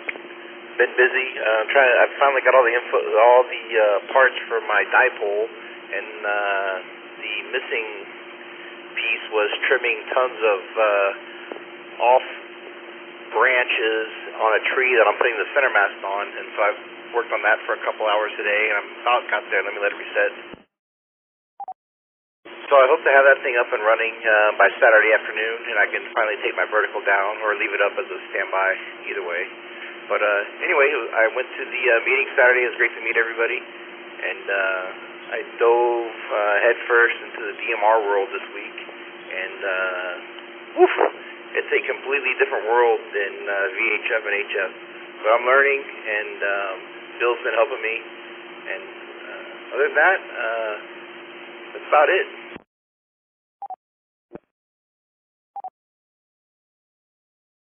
Well, that sounds like plenty, man. Antennas and DMR and meeting. That's quite a bit to share. I appreciate you jumping in there.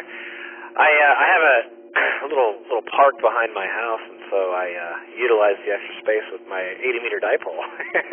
And some guys came in. The landscaping dudes were in there last week trimming trees, and I was really impressed that they left my wire intact.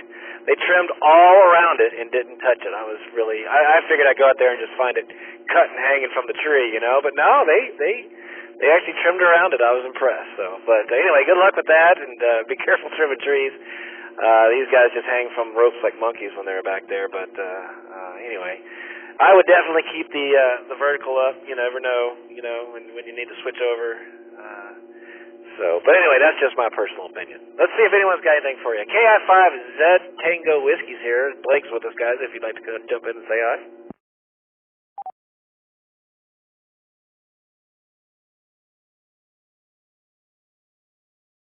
PZN. Go ahead, Ernesto. Hey, Blake, just saying hi. It was good meeting you in person the other day at the meeting.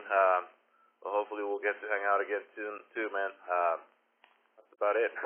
KI5PZN. Thanks, Ernesto. It was great to meet you, too. Look forward to seeing y'all again soon. Yeah, sorry I missed you. I will definitely be at the next meeting there, Blake. We'll have some FaceTime. Maybe we can get together during a social event, maybe a dinner or something here, happy hour here soon. Anybody else have anything for KI5Z Tango Whiskey?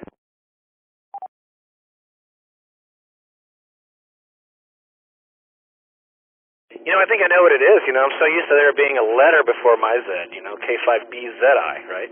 And I go KI5Z Tango. It's like I'm used to the numbers just throwing me off. All right, well, thanks for jumping in there, Blake. It's good to hear from you. Have a great weekend, and we'll catch you on the next time around.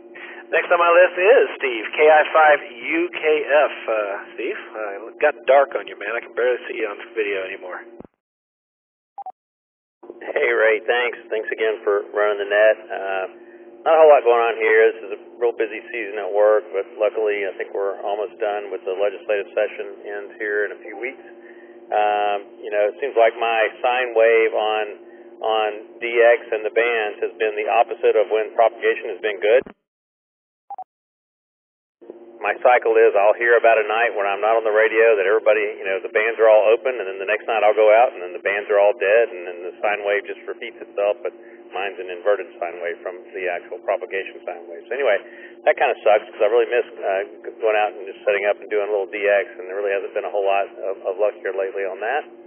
Other than that, I'm kind of finishing my project, or I think I have finished my project of sort of my POTA field day, etc., solar, battery mobile with all the right cables and all that crap. So I'm kind of ready to go now and be able to operate away from any power source. I'm completely mobile right now with the laptop and the 991A running off battery power in my backyard. So just kind of testing things out, seeing how quickly those batteries deplete, just using as much power as I can. So this has been a good night to test that. And that's about it. Back to you, KI5, UKF. Well, on your first comment about propagation, I think we're looking at a really strong sun cycle this time around. So I think, and we're just getting started. So I think you're going to have plenty of time to make up for lost time there. But I'm super excited to hear about your battery / solar setup. That's cool. So you've been sitting there on the back porch running battery solar, and you did the news reports and been jumped in on on comments a couple times. How are we looking? Are we? I assume you started at 100%. How are we looking? Curious. phosphate is down to 12.5. It started out about 13.1. It drained a little bit, sitting alone. And the power station's down to 92%. It's what's powering the, with an inverter, it's what's powering the laptop. So it burned 8% of my laptop in whatever we've been looking at here, an hour and a half, roughly an hour and a half. Okay, all right. Well, that works, man. That's definitely one of my bucket list things. I've got a couple of decent Go boxes, and they're great for for shore power or generator power. But it sure would be nice to be able to run a solar battery backup sort of thing. It gets a little pricey there, which is one of the reasons I haven't really jumped into it. But definitely is on my list. It'd be nice to be fully isolated from power in that way. So anyway, good stuff, man. Thanks for sharing. Sounds like fun, and look forward to seeing that setup. Guys, we got Steve here, KI5UKS with us. If anyone would like to come say hi, jump on in there. K5MW8. Go ahead, Mike. I'd be curious to know how much, what your amp hour rating, how many amp hours you got on that, on your lithium iron phosphate. Just curious to know. It's a 20 AH, Mike. Roger that. And of course, as soon as I bought it, I started thinking, wow, a 100 AH would really be a much nicer unit. So maybe one day. Over. Well, I did just spring for a 100 amp hour Power Queen because I had a couple of 32, 34 amp hour LiPos, but they both gave up the ghost.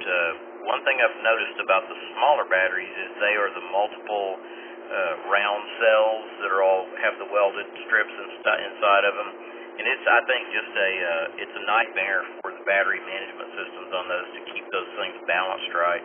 And yeah, I had a couple that I bought probably a year and a half ago that just they didn't make the grade, so I went to a 100 amp hour Power Queen, and I'm anxious to test it out. I haven't had time to do that lately.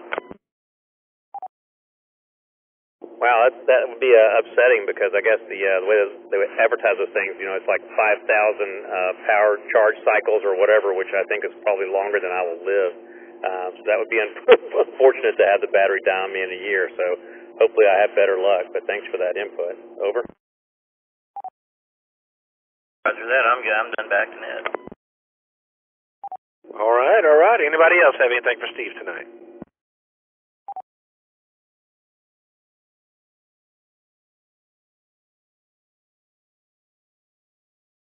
All right, Steve. Well, take care, buddy. Thanks for doing the news again tonight. It was great. And KI5UKF, have a great weekend. We'll catch you later down the log. Next on my list is John. That's Kilo India 5 Z India Echo. There's another Z right after the 5. Go ahead, John. What's going on?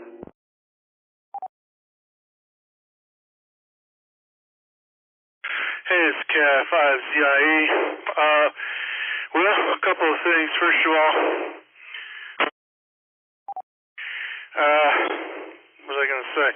Oh, hey, today I finally got over the analysis paralysis and ordered an HF radio. So, big deal there for me. And the other thing is I'm going in for my next surgery on Monday. And I don't know if you all remember or not, but a month or so ago I was in for another surgery at Seton. And it seemed like the nurses were using FRS radios to communicate. So my experiment on Monday is going to be to bring one of my GMRS handhelds and check that. Just curious to see whether seriously are using FRS radio there to communicate confidential information. I'm just curious to find out. I love it. Oh, yeah, man. You got to mess up a little bit. That sounds great, dude. Well, good luck on surgery. And you got to tell us more about the HF rig, dude. Congratulations. First of all, how long did it take you to finally pull the trigger? And what was tell us what you got and tell us what your second choice was. Well, I went ahead and went for the Yaesu 991A. my second choice would have been ICOM 7300, I should say. But, I mean, it was just crazy. It's just like, eventually just pick something. So true, so true. Well, you couldn't have gone wrong with either one of those choices, and the 991A is a fine, fine radio, so congratulations, my friend. You're going to have a lot of fun with that. So tell us a little bit about, do you have an antenna up already, or what's your plan there? I haven't quite got that far yet. I mean, I've looked at so many different things. It's just so overwhelming, and I've got always there's so many things bookmarked that I've got to go reread and listen to and everything like that. So, but that's what I'm going to be spending my time off of work doing, is researching more and ordering some things, and maybe once I can walk again, being able to actually, like, I want to make an antenna, or a couple of them, or more than that.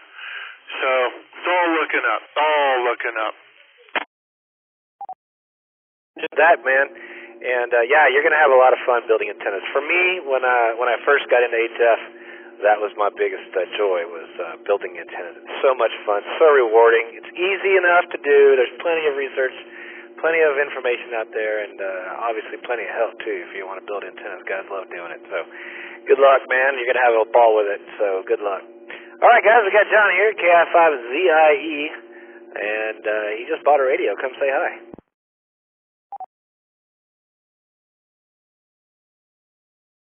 NWA. Go for it, sir. You're going to love that 991A. I've had one for a year and a half, I guess it is now, and I love it. I mean, there are a few features that you could spend more to get, you know, being able to hook up HDMI and all this other stuff, but you know what? I've gotten to where I don't even need that anymore, and I love it. And I will suggest, just as Ray said, build an antenna. I built a fan dipole. I've got stretched around the backyard, and I've never looked back. I've had no problems with it.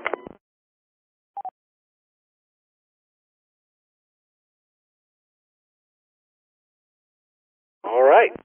Anybody else got anything for John tonight before we let him go? Cap 5, you Cap. Go for it, Steve.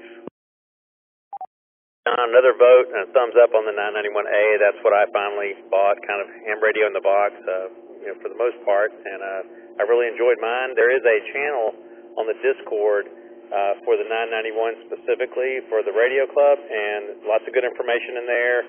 I still go out there and peruse that thing every once in a while just to get new ideas. Obviously, there's tons of stuff on YouTube, et cetera, but enjoy. Good luck. Over.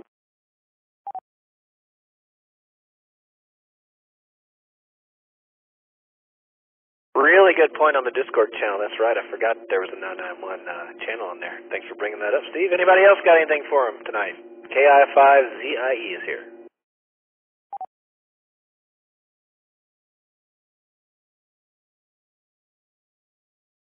All right, John. Well, have fun, man. We'll see you on the HF bands.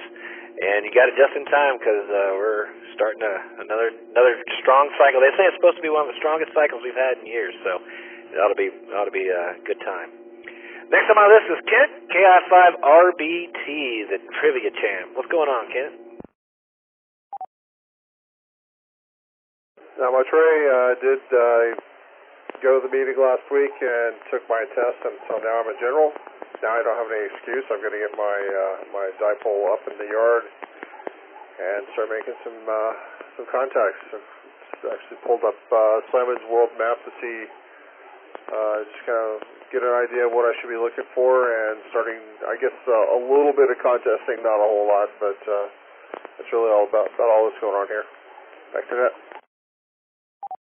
Yeah, right on. Congratulations, man. That's huge news. You got a big thumbs up on video. We lost you earlier on video, but you got big thumbs up all the way around here. And yeah, maybe we'll hear you on POTA and maybe some of the worldwide sideband contests or whatever on HF. So good stuff, man. Congratulations. Guys, we got Kent here, KI5RBT, recent general class upgrade. If anyone would like to come say hi, come now with your name and call sign. N5SMO. Go ahead, Bill. I just wanted to say congratulations and welcome to the wonderful world of HF.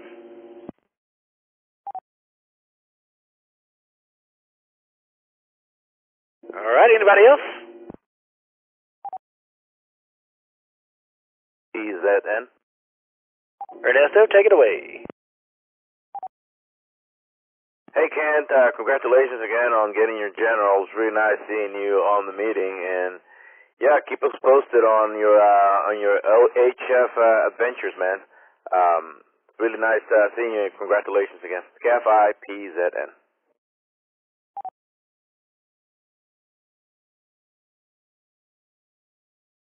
K5 MWA. Go ahead, Mike. Congratulations, Kent. Welcome to the HF world. You're going to love it, man. Anyway, just congrats. Anyone else? Thanks, everybody. So it's going to take me probably a couple of weeks to get it all out there and set up, but I'll get it done. KF5 RBT, back to that. All right, man. Well, definitely jump on and brag about contacts you're making. I know, there's been a lot of Russia jumping in on 20 meters the last few weeks, so be sure and check them out. And 10 has been crazy open, so we're interested to hear about your contacts. And go get a QSL card made. You're probably going to want one. All right, guys. Let's see. Next on my list, and last on my first round of check-ins. Don't fret, guys. I'm going to do another call for check-ins here right after Lou checks in with us. KI5FTY. Lou, tell us what's new in your world, man. Great. Thanks for running the net. Well, about 2 weeks ago, I built a Doppler direction finder to start participating in the fox hunting, and as I was doing that, I really didn't like the interface to the HT, so I decided to go down a rabbit hole and started building a 2-meter receiver to integrate with it, and the goal is going to be to put that all on one board, so I have a very small package instead of a lot of stuff hanging around. So spent most of the week geeking out on programming it like an HT. Hooked up a ESP32 to control it, and so I've been doing a lot of programming to, channels and all kinds of HT features. It's actually a transceiver, but that'll be another project. But I bought a Chinesium radio module, basically kind of the inside transmitter guts of a Baofeng, and building this whole little kit around it. Well, that sounds fascinating, man. You got to share some photos and brag a little bit about that on Discord and maybe in the TechNet channel or something. That sounds cool. Yeah. So have you done any fox hunting yet? Is that what got you started on the project, or what? No, I got started because I wanted to do fox hunting. I wasn't able to get involved in the fox hunting last weekend, but I have fox hunted around the house, and it seems to work real well. But then I got sucked down into the rest of the project, and it's just kind of, you do one thing, it leads to another, and you just go down that rabbit hole. And I think by the time I'm done with this project, I am going to publish it on GitHub. It's pretty cool. Do for sure. Myself, I'm a software engineer as well, and there's plenty of us in the club, so we definitely would appreciate that. It'd be fun to see what you come up with. So yeah, man, definitely do share. Let's see if anyone's got anything for you there, Lou. Guys, we got KI5FTY here with us. If you'd like to jump in and say hi, if you have any questions or comments about his project, there, come on. K5MWA. Go ahead, Mike. Just checking out your your QRZ page there, Lou, and I gotta say, you got the cleanest looking shack I've ever seen, man. That's my goal, to go for something like that at some point. Nice job. Yeah, thank you. I'm a born-again ham. When I came back into the hobby, the one thing I vowed to do was have a wireless shack. So everything is computerized and hidden away. I now have a rack, which isn't on there, a half rack. So thank you very much for that, and I love the computer side of the hobby. Okay, I had to go look. Man, yeah, you really put me to shame there, buddy. You ought to see my cable mismanagement over here. Good stuff, dude. I like the full 360 screens you got working there. Yeah, Ray, the thing is, I probably have as much of a rat's nest as you do, but it's well hidden because of all the screens, so that's the key, is knowing where to hide them. Yeah, roger that, man. Well, the hairbrush is a nice touch, too. All right, guys. Anybody else got anything for Lou tonight? KI5F21 is with us.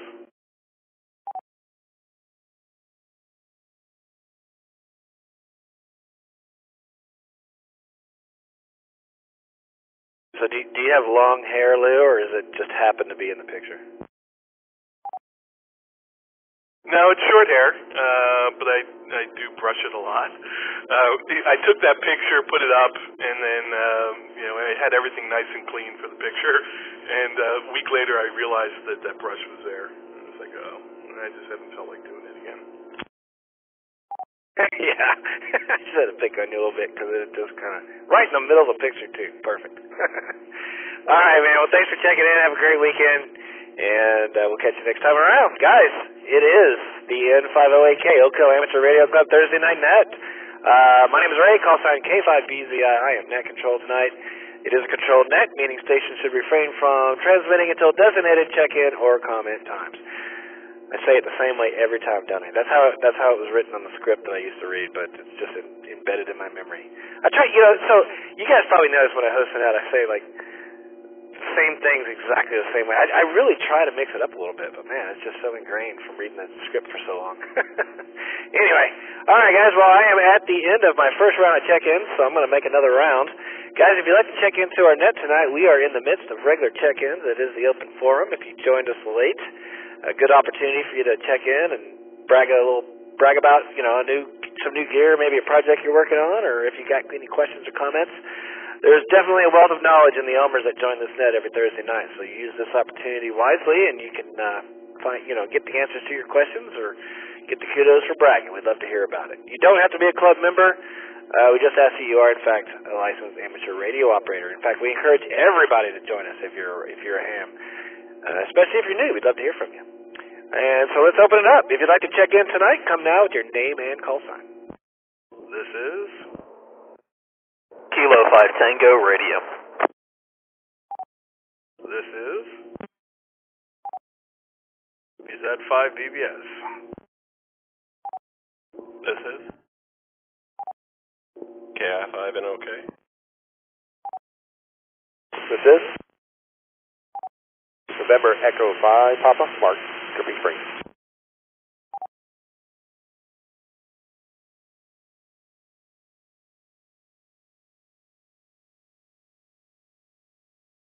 Anybody else?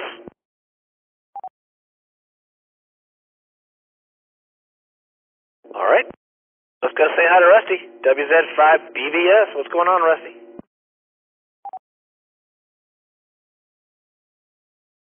We had a George that beat me to it. K5TR is in there, so go jump over there and chat with him and then come talk to me. WZ5 BBS. Yeah, I heard him, but I heard your this is, and I recognized your voice, so I just logged you, so that's why I got to you first. But all right, George, what's going on? K5TR, jump on in there. What's happening, buddy?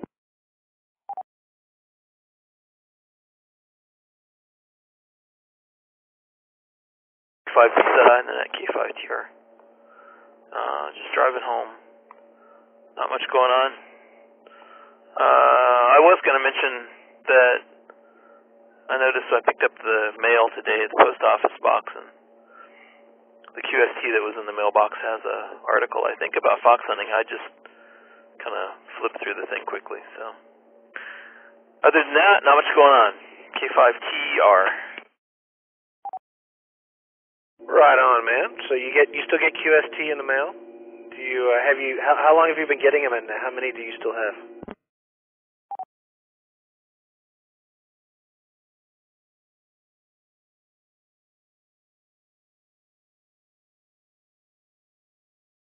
I had to close the gate. What was the question?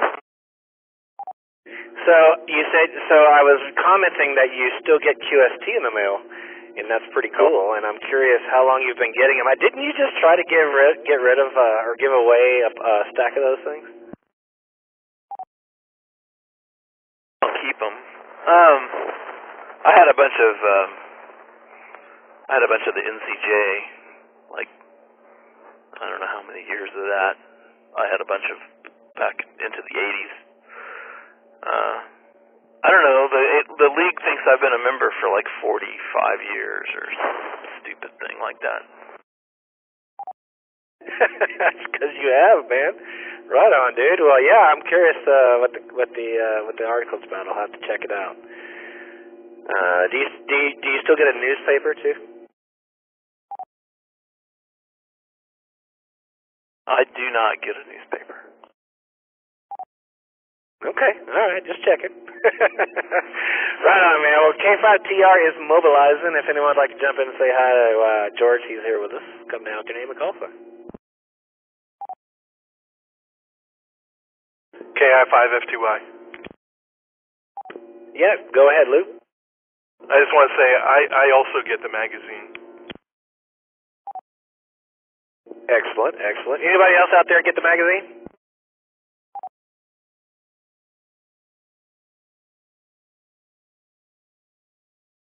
Okay, so George and Lou, keeping the QST magazine alive. That's good. Cool. Anybody else have anything for George tonight? K5TR's with us.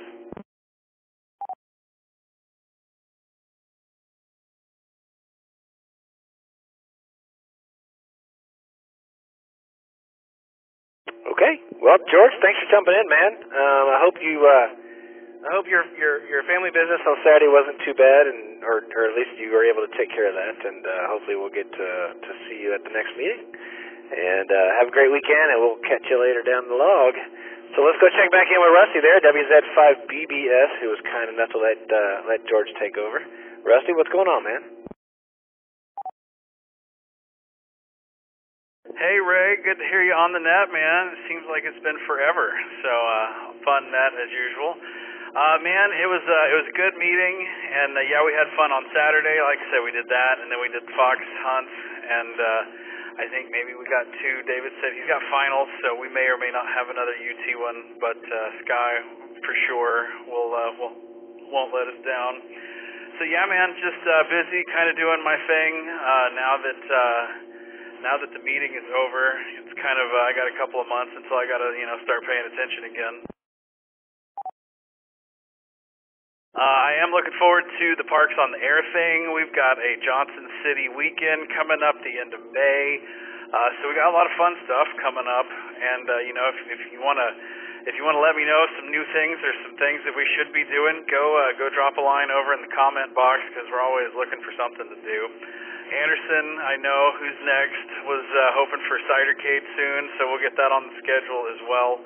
But yeah, man, just kind of hanging out and doing my thing. Not too active in the radio on the HF side, and I still have all that stuff down until all this crazy weather that's supposed to hit us passes. So with that, I'll send it back to Net Control. Thanks for running the net, man. Man, it's good to be back. For those of you who don't know, it has been a while since I hosted, and I have missed it. I have been working crazy hours. Big time deployment with work. For those of you who don't know, I am a software engineer. I work in the food delivery industry, so when we make giant deployments, it has to happen at like 3, 4 o'clock in the morning, because that's the only time when it's slow enough that we can break stuff and have time to fix it before people start ordering breakfast and lunch again online. So, yeah, we literally do thousands of orders every hour on a Friday night. So it's crazy. So I've been building up to the big deployment, and then the big deployment itself took hours on end and days of QA and debug and fixing things as we went, because no matter how much you QA it in your sandbox environment, when you deploy it to production, everything's different, and that's just how it goes. And so anyway, it's been a long haul, but I'm over the hump, and it's good to be back, and hopefully I'll be able to start working in front of the radio again, and maybe do some catch some drive time and that sort of thing. So anyway, thanks. Big shout out to Ernesto who picked up my slack and arranged news and announcements today. So I appreciate and questions today, Ernesto. Thanks for that. I dropped the ball on that. I'm just out of practice for net control. So hopefully we'll get back in practice here. Anyway, good to hear you, Rusty. And I might have to make that Johnson City thing. That sounds fun. We need to build up some interest out in that part of the world and get that 250 hot. So I might just have to make the drive and make that get together. Guys, we got Rusty here, WZ5BBS. Come say hi to El Presidente.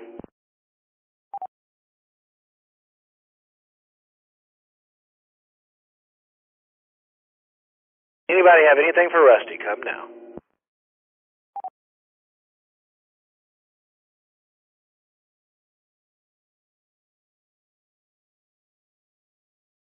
Alrighty, well, nothing heard, Rusty.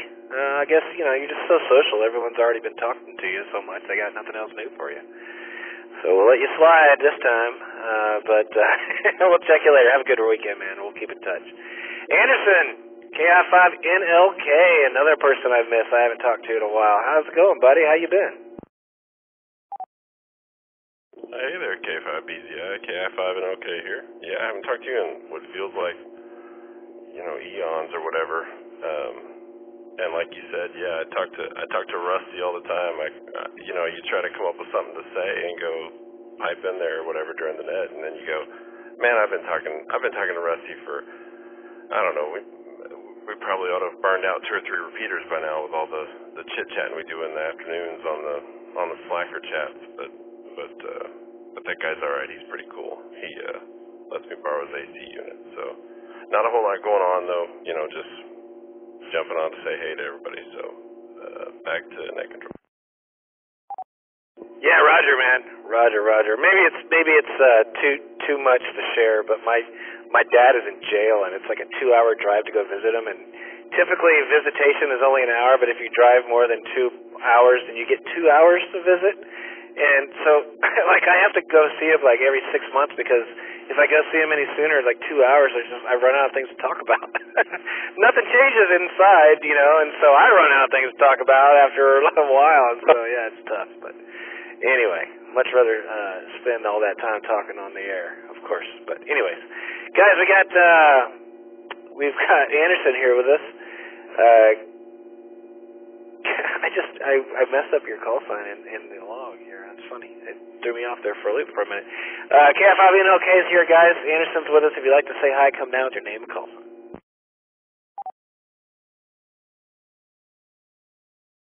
KC3, NAG. Go ahead, Randy. Take it away, man. Hey, Anderson. How you doing? I think I heard Rusty on just a little earlier. I'm not sure, but hey, I want to thank you again for that really nice aluminum coffee mug you gave me at Winter Field Day. I actually have it sitting on my dresser in my bedroom, and Rusty did take me out for a $3 taco, but I haven't heard anything from him. So,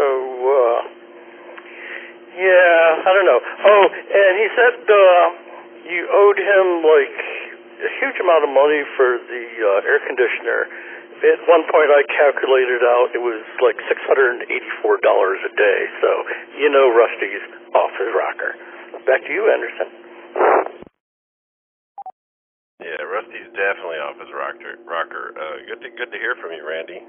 Hopefully you're coming in on the flagship 320. But yeah, the mug. Yeah, I'm glad you're enjoying it, man.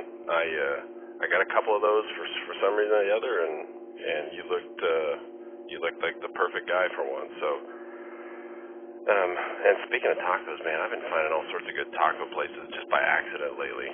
So maybe one of these days we'll go grab tacos or something. Maybe we'll even get Rusty to go with us. But yeah. Good to hear from you, man. Back to net control.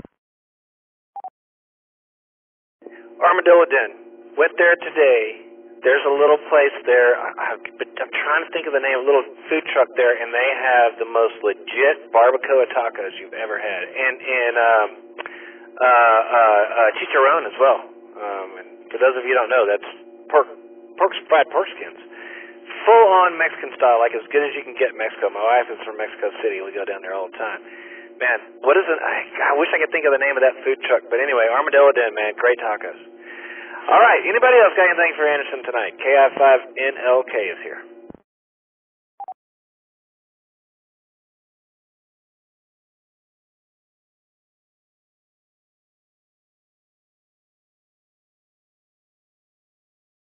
All right, nothing heard. Anderson, man, take care. Have a good weekend. How's by the way, you still got the dirt bike, right? How's it running? Oh yeah, I still got the little dirt bike. It seems to run great. I think the next thing up on that is probably due for an oil change. I kind of ran it for a few minutes here or there, but yeah, I drove it around the neighborhood and it goes all right. It stops all right. It does all the things. I still don't have tires for it. I'm hesitant to buy tires because I'm like, I don't know if I want to spend money on that part yet. I think I might wait till I'm like, I'll buy something and I'll go, okay, I got a project, I'm going to do this. I got too many things going, so I can't buy 2 new tires and have them sit in the corner and go, I'll put them on one day. So that's probably the only thing left.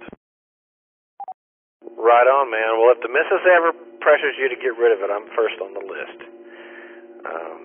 Definitely let me know. All right, well, have a good weekend and get those tires on.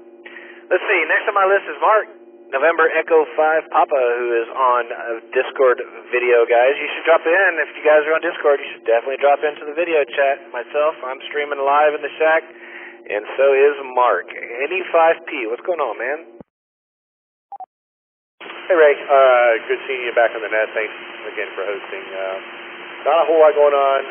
I actually finally completed the install of my PM300 in the truck.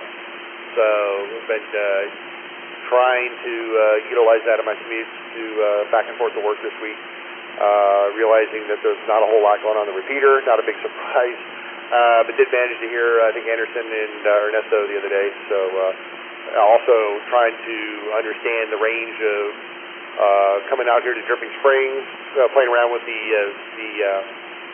UHF repeater versus VHF, trying to see if there's major differences. But other than that, not a whole lot going on. Hopefully getting ready to move here shortly. And the shack is probably going to be the last of my office I pack up. So other than that, doing good. Where are you moving to? We've got a house we're building out near Canyon Lake, Mystic Shores. We'll be supposedly closing on that hopefully later in May, maybe no later than June. If we don't close in June, then I'm going to be probably looking to live in the RV and out of boxes. Yeah, been there. I once got on a list for an apartment that had back when I was single, I had 3 requirements when I looked for an apartment, and if I got 2 of the 3, I was happy. And those 3 requirements were a downtown view, B, a fireplace, and C, a vaulted ceiling. And at one point, I got all 3, but it was not available until 6 weeks after my lease was up. So I actually lived in the Sands Hotel for 6 weeks, put all my stuff in storage, and lived in the Sands. If you guys don't know the Sands, it's over here on like Ben White as you're going towards Oak Hill. It's like right before you get to Brody, and it's not the most fancy hotel in the world, and it was definitely interesting living in that place for 6 weeks. But anyway, it was worth it because that apartment was awesome. But hey, congratulations on the new digs, man. That sounds great. Canyon Lake's a beautiful area, a lot of fun down there. And by the way, we have a guy that easily makes it in the Southside Simplex from Canyon Lake. So hint, hint. But anyhow, man, good luck on the move, and congrats on the place. That sounds awesome. What was I gonna? There was something. I'm curious. What repeater are you coming in on? Because you're a little weak into the machine there. Yeah, coming in on the 320. I've had problems with actually the 250. So that's where my normal call in, but I probably need to go back and check my power level. Usually 10 watts out of current QTH. Okay, yeah, you can probably bump it up. You're got quite a bit of hiss on you. I mean, we're hearing you just fine, but there's quite a bit of hiss on you, so I was just curious. Right on, man. Well, cool, guys. We got Mark here, NE5P. If anyone's got anything for him, come now with your name and call sign.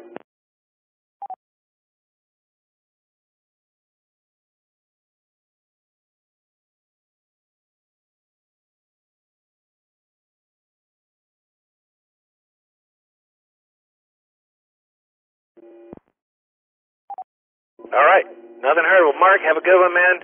Good luck moving. If you need any help, holler, and I'd be glad to help if I can. I've got I think the bed of my Chevy is like 14 feet long. Something like that. It's crazy. So, and it's moved a lot of people. So let me know if you need any help. All right, guys. Well, that Mark represents the end of my second round call for check-ins. You're listening to the Oak Hill Amateur Radio Club Thursday Night Net. Call sign N5OAK. My name is Ray. Call sign K5BZI. I am net control. It is a controlled net. And let's do another round for check-ins. If you'd like to check in tonight, you do not have to be a club member. We just ask that you are, in fact, a licensed amateur radio operator. In fact, we encourage any and all licensed amateur radio operators to join us, especially if you're new to the area, the club, whatever. We'd love to hear from you. Don't be shy. Don't be on the fence. Come now with your name and call sign if you'd like to check into tonight's net.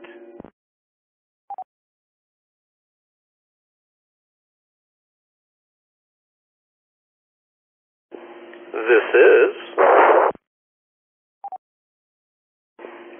Kilo Charlie 3, November Alpha Golf, Randy, Anderson Mill, coming in on the flagship, 320.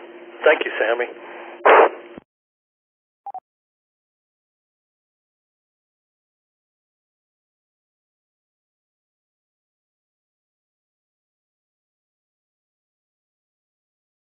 Randy, anybody else want to check in tonight? This is KI5, Sierra Tango Tango, Dave, down in Utah. Hey, Dave, what's the first letter after the number there? What's before the Tango Tango? Sorry, it's Kilo India 5, Sierra Tango Tango. Gotcha, Dave. Thank you so much. Anybody else want to check in?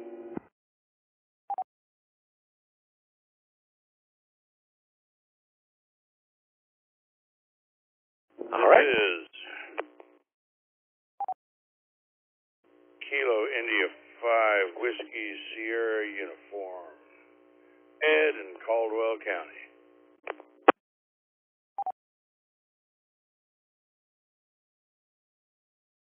All right, Ed, we got you on the list. Anybody else want to check in?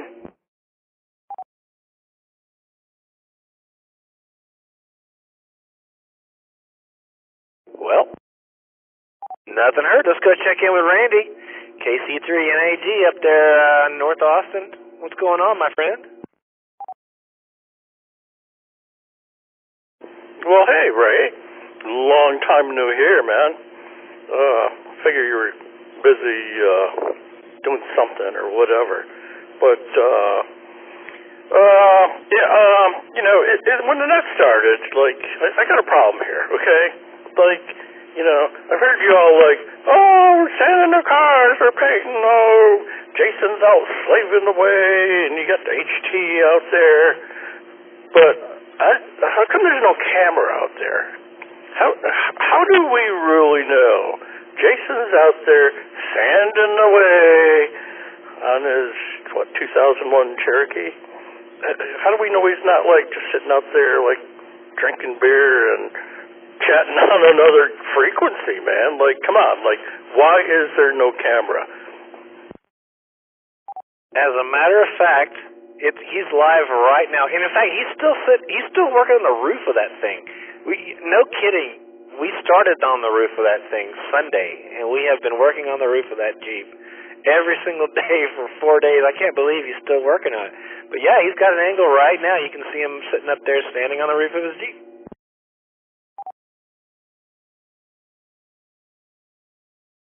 Yeah, well, I'm not logged into your, wonderful NOK website there, so I actually can't see that. But I was hoping that you actually did have that. That was my whole point.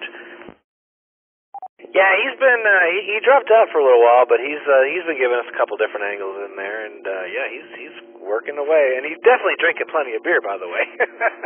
I can guarantee you that. In fact, it's funny because he drinks Coors Yellow Bellies, and yesterday I walked in, I got through working, and I walked in there to go help him, and I was like, man, what is this smell? There's a smell in my garage. I'm like, what is that smell? Like, I recognized that smell, and I couldn't, for the life of me, figure out what it was. And about an hour later, I was taking his rear bumper off, and there was a beer can sitting next to me, and I smelled it. I was like, man, there's that smell really strong. And I realized I was smelling that Coors, and what that smell was that I recognized was brewer's yeast. I remembered that smell from back in my brewing days, and I was like, that's what it is. It's brewer's yeast. And, man, I never realized how much Coors Yellow Belly, you can really smell the yeast in that beer. It's crazy.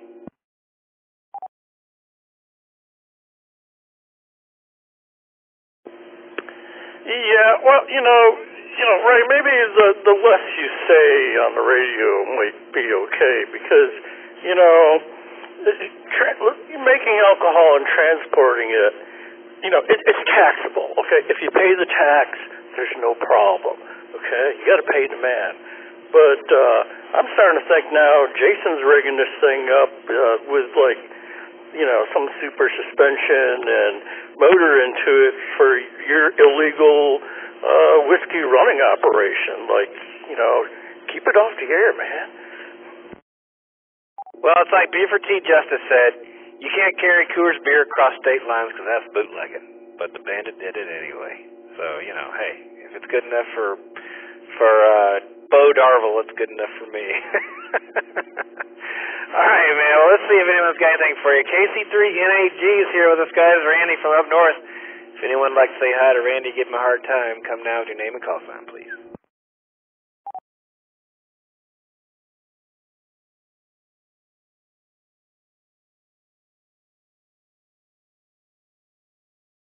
Yeah, that's right. Silence is best. KC3NAG. Back to net control. Great talking to you, Ray. Catch you later, man. All right, Randy. Well, you're not off the hook, man. Jason and I were talking yesterday about it's been a while since we did a POTA, so we're going to drag your little butt along with us the next time we do one. So prepare for that, my friend. It's a good time, POTA. Well, just make sure, like, at the park there's, like, a beach and there's a pool and condiments and, you know, service like that, okay? Because, yeah, sure, I'll go POTA. All right, noted. Beach, pool, and condoms. Noted. Got it. All right, we'll pick you up. We'll take you to maybe we'll take you to one of those beach parks. Galveston Island State Park would be a good one.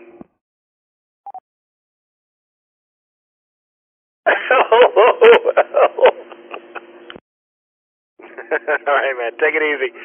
Next on my list is David, KI5 Sierra Tango. Looks like he's in Buda. David, what's going on, buddy? Hey, Ray. This is Kilo Neo 5 Sierra Tango. Not much. Sorry I missed the meeting last Saturday, but I had a choice of going to that meeting or a concert at midnight that night, and I'm getting too old to burn the candle at both ends, so I picked the concert. And also have my daughter in town. She's graduating from UT, so we're real proud of her for that. Anyway, KF5SCT, back to net. Hey, congrats on the daughter graduating, dude. That's awesome.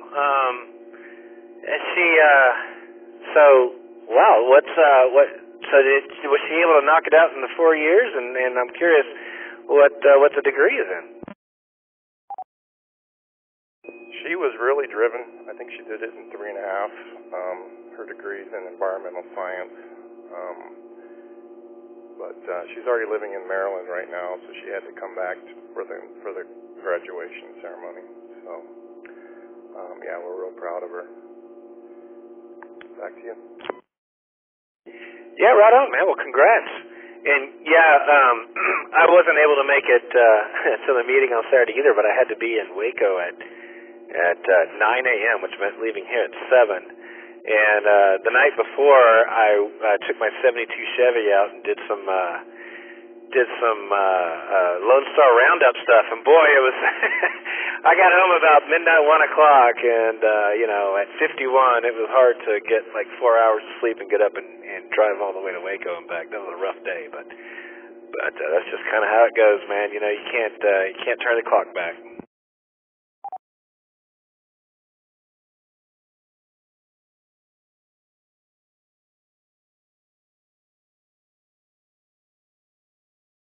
Anyhow, glad you are able to jump into the net tonight. It's good to hear from you, and let's see if anyone's got anything else for you out there. Guys, we've got David here, KI5 Sierra Tango Tango. If you'd like to say hi, come now with your name and call sign, please.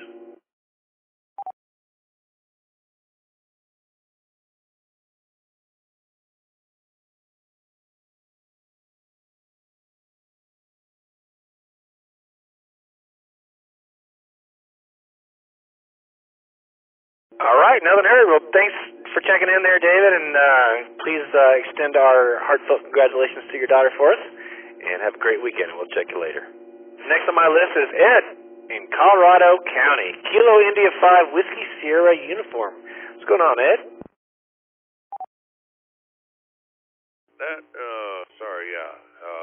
Ed here. I probably shouldn't even be on the radio at this point because I've had quite a few, but that was Caldwell County, by the way. But no, it was a good night. Had a bunch of folks over this evening, and someone else mentioned some homebrew, so I got some homebrew on tap, and we had a good time. Again, I probably shouldn't even be on the radio. Well, I resemble that remark. I have learned my lesson when I host the net. It's like you never know if it's going to be 2 hours or if it's going to go till 1 o'clock in the morning. And there's been a couple of nights where it went really, really long, and I probably should not have hit the sauce so early. It sounds like tonight I might be safe, but maybe you're not so safe. But I'm glad you jumped in there, dude. Caldwell County, that's good stuff, man. Thanks for jumping in. And you sounded good from out there, and we appreciate you joining the net tonight. Anybody got anything for Ed tonight?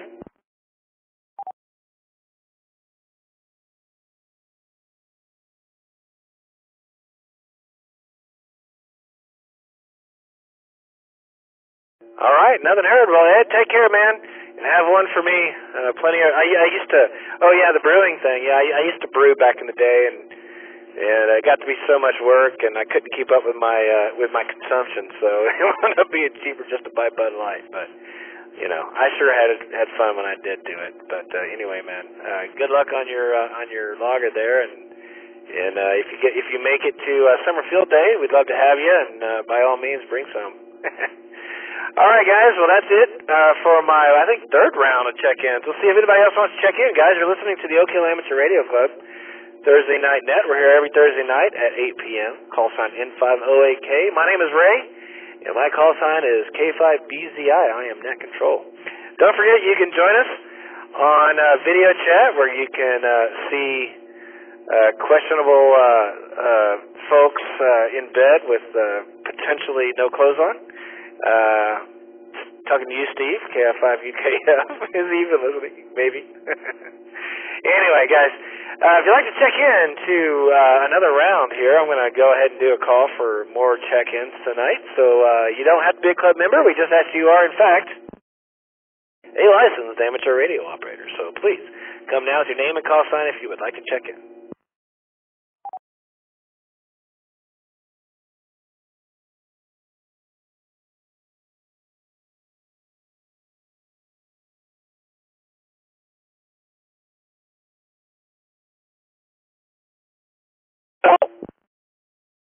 Sounds like that might be the end of it tonight. Are you sure? If you're on the fence and you're thinking you might not check in tonight, come on.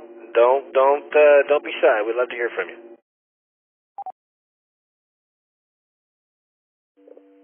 This is Kilo Golf 5 Delta Romeo Tango. Hey, there's Jay. Jake, what's going on, man? KG5DRT, take it away. Tell us what you've been up to. Hey, good evening, Ray, K5BZI, and the net. Just got back from KI5RXT's estate out there in West Austin, and did some clearing of wood and such out there, and just heard the net when I got back in. I'd left the radio on, so it was going for the cat when I got here. So yeah, glad to hear you on the air. I've got the mag mount back on the roof temporarily since I finally wrapped up. It looks like the sale of my house, so I'll be living in Fort Davis, Texas, come May 19th or so. So that's all wrapped up. So I'll be off the air after, I'll be on the air for a couple more weeks here, and then I'll be completely off the air while I move, and then back on the air out there. Back to you. Right on, man. Well, congrats on the sale. I hope you made a pretty penny. I'm sure you did. And moving out to Fort Davis, man, I'm going to live vicariously through you and old Matt out there. I'm sure you've reached out to Matt and Melanie. You're going to be neighbors, it sounds like, and that's cool. But yeah, man, don't be a stranger. And let us know when you're on HS, and we'll see if we can't contact you, man. Have a safe and hearty move there, and I hope you don't have any issues, man. Have you already? So it sounds like you've already bought your place out in Fort Davis, then, is that right?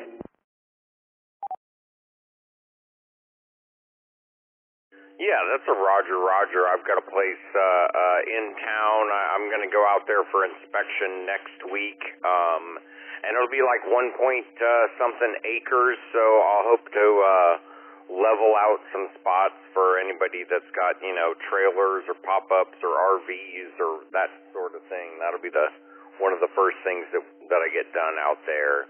And so yeah, pretty close to town. And yeah, Matt and Melanie are actually my realtors. So yeah. Leaving like Thursday the 18th. Oh, and the Friday before, May 12th, that'll be my birthday, so I'll have a party here at the QTH. So you're of course invited, and whoever else from the club that knows how to get here.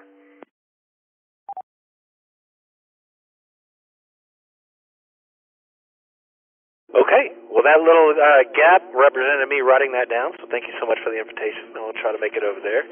And, yeah, smart to get Matt. I forgot that they did real estate. That's awesome, man. And I hope all that inspection stuff works out for you. And moving is not fun, but, if everything runs smoothly, it can be, it can at least be exciting because of a big change, and especially out to Fort Davis, man. It's beautiful out there, and it's a big change. So I wish you all the best, my friend, and in a nice, smooth transition there. And hopefully we'll see you on the 12th. Guys, we got Jake here. KG5DRT is with us. If you'd like to come in and say hi, come now with your name and call sign, please.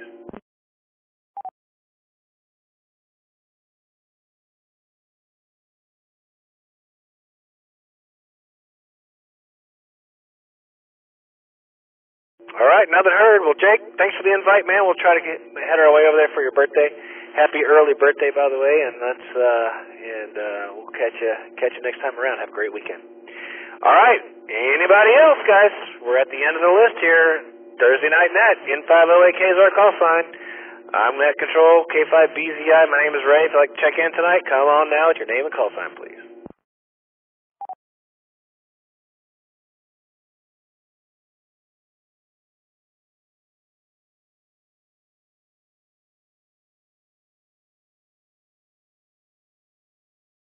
Man, I can't believe, for those of you who care, I know most of you probably don't, but I can't believe we're still only in round 1 of the draft. It's only pick 26. Jeez, this thing's been going on. I mean, shoot, this net's been going on for 2.5 hours, and the draft started an hour before the net did, and this thing is still only in round 1? It's insane. Anyways, my Texans got a good quarterback, so it ought to be a good season. All right, well, that's all I have to say about that. And I just want to thank everybody for joining us tonight for tonight's net. It's been a good one. Let me do a quick net rundown, and I'd like to throw a shout-out to those of you, and I'm talking to WZ5BBS, who keep up with the website because I'm using that as my key for the net rundown. If you'd like to know about all of our nets, what I'm talking about is you can go to our website at n50ak.org/nets, and here's what you'll see. You will see that on Sundays at 7:30 p.m., Ernesto and Maria host what they call the Wind Down Net. It's the end of the week, end of the weekend to let us know what you've been up to. Starts at 7:30 p.m., and it's based on the Oak Hill Amateur Radio Club's network of repeaters, but also is simulcast on the KA5D system. So join Ernesto and Maria for the weekly Wind Down Net every Sunday night at 7:30 p.m. Monday nights, there's a couple things going on. First of all, it's our regularly occurring 6-meter simplex get-together. We like to get together on 6 meters as a club on Monday nights at 8 p.m. We start at 50.125 sideband, and it's not uncommon for it to venture out into the FM realm. We've done some SSTV, CW, you name it. It's all about working 6 meters any way we can. Any way that really works, honestly. And it's crazy because there's been nights where we started off on sideband and it turned out that FM actually propagated better. It happens. 6 meters is the magic band for a reason. You never know what you're going to get on 6 meters. So come join us at 8 p.m. 50.125 is the starting frequency. Of course, we chit-chat on Discord, and so if we're having trouble hearing each other and we want to try out different modes and band and frequencies, that's kind of how we keep in touch. So 6-meter Mondays. And also at 8 p.m. on Monday nights is the A&M University Net. The A&M University Amateur Radio Club Net is simulcast on this repeater network, the N50AK network here on 147.320, 441. Wow, I just lost the 441.775. And 147.250. So if you want to catch up with the A&M University Amateur Radio Club, great group of guys. Come check in with their net on Monday night on the N50AK system at 8 p.m.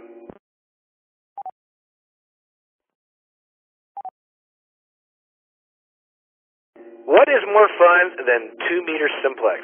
And we do it every Tuesday night. Southside Simplex, every Tuesday night at 8 p.m. We call it Southside Simplex because it started off with a bunch of Southies. But, Doug checks in from way up north.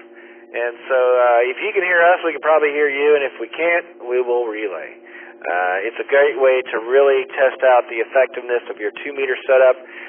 The frequency is easy to remember because it's called Southside Simplex, and we meet on 146.555.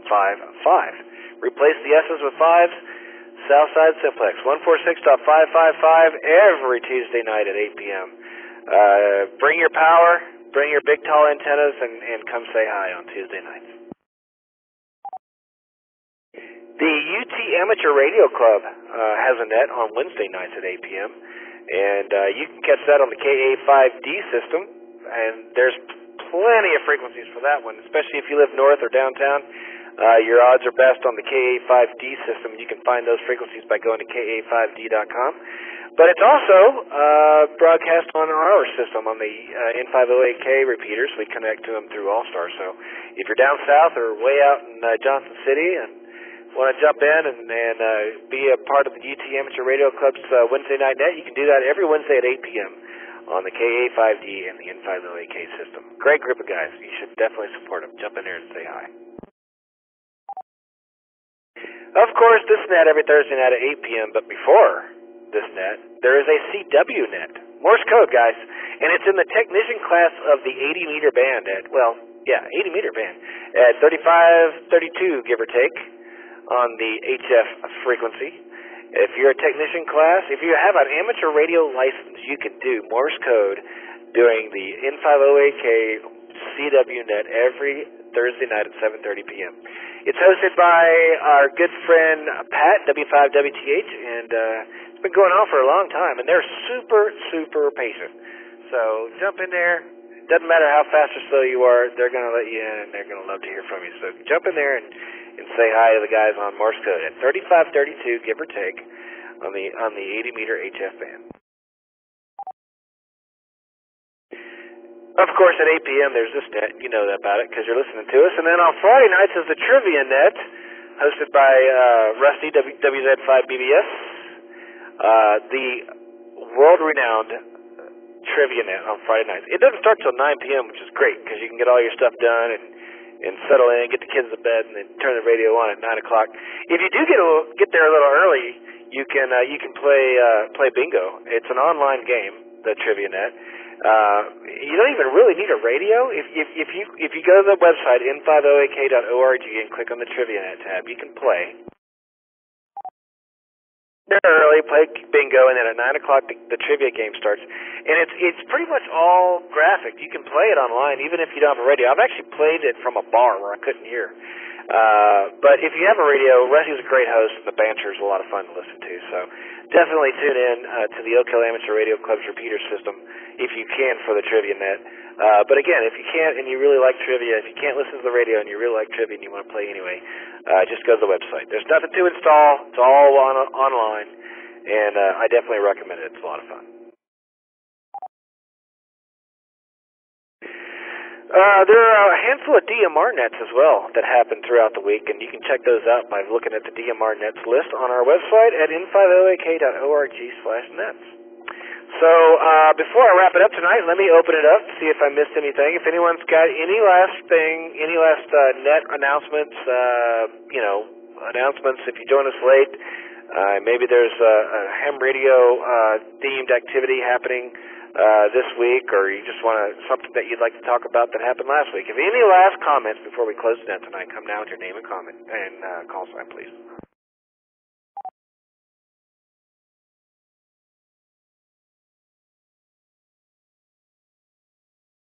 All right, nothing heard. Well, we've had a good net. Thank you, everybody. Sorry it took me so dadgum long to host the net. I promise it won't be so long. My work has settled down, so hopefully I'll be able to host more often. I appreciate everyone's kudos for tonight, and it was a lot of fun as always.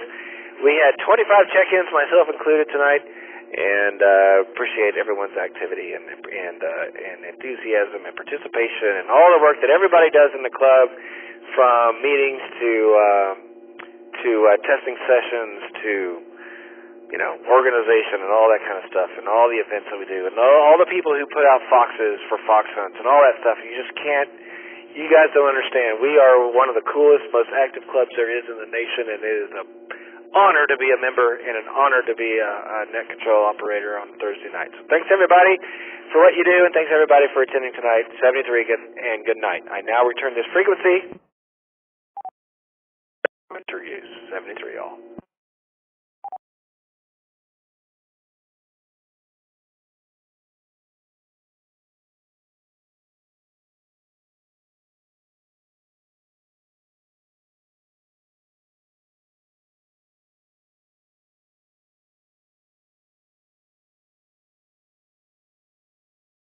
Great net, Ray. Thanks, guys.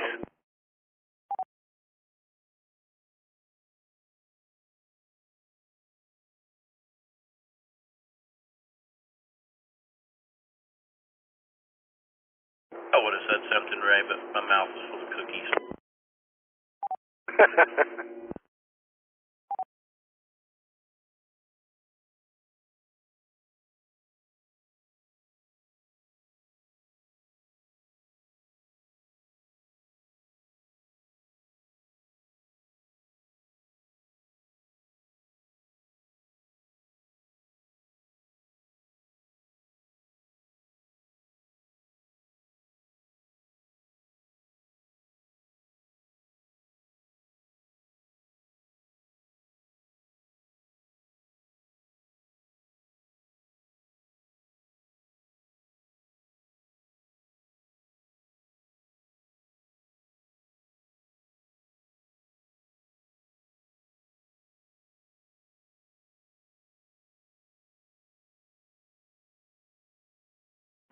I guess I should not be on the radio tonight, but any of the folks out there, active home brewing beer peoples, this is Kilo India 5 Whiskey Sierra Uniform.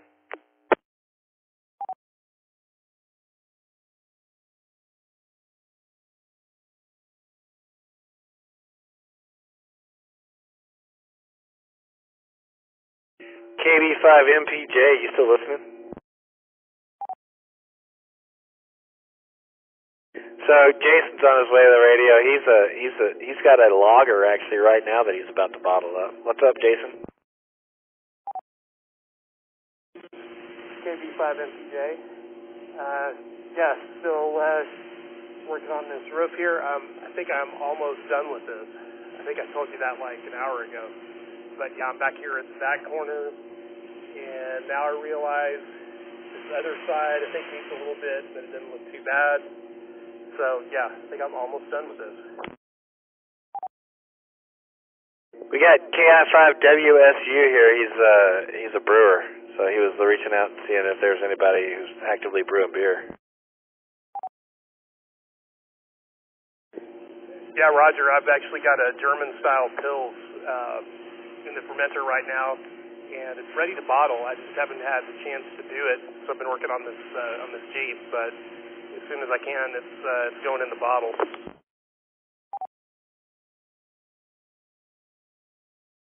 If y'all need anybody to drink any of the beer, I'm available. This is KI5ZQE. That's what everybody says. Yeah, 5WSU. Yeah, you can join us at Field Day. Plenty of beer drinking. No shortage of beer drinkers around here. Yeah, I'm just kind of curious of the setup. You know, I've been doing it for about 15 years. Going on that. I got my rig will generally brew about 11 gallons at a time.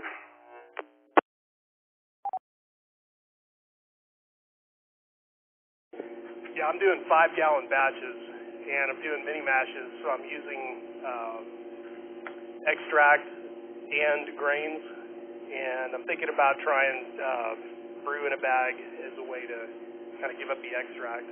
But yeah, it's worked out pretty well using both the extract and the grains.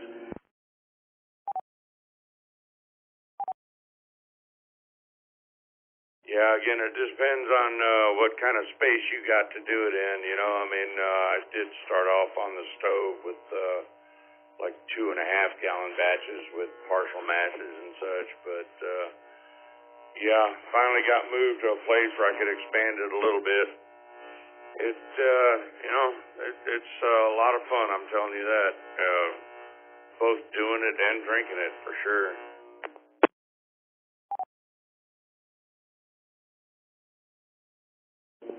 Yeah, that's why I do what I do. I'm trying to keep the kit, you know, kind of small and save some time. But yeah, it turns out good. I mean, even my, you know, not the best beers were still drinkable, but I think most of them have been pretty good. And yeah, I've done one gallon batch. I did a Kolsch and a 1-gallon batch, and that was actually a good beer. I wish I'd made more of it. Roger that. Yeah, man. I did a Kolsch a while back. I think we did probably 5 gallons of that, and I think it went the weekend after we put it on. You know, it was crazy good.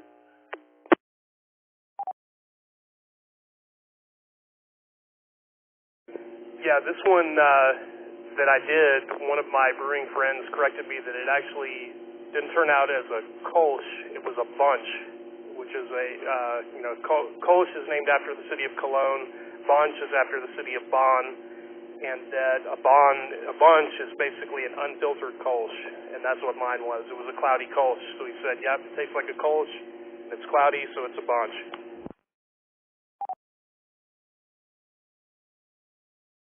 Yeah, it was a good experience, but man, I don't want to wait that long to find out that maybe I got a bad batch of beer.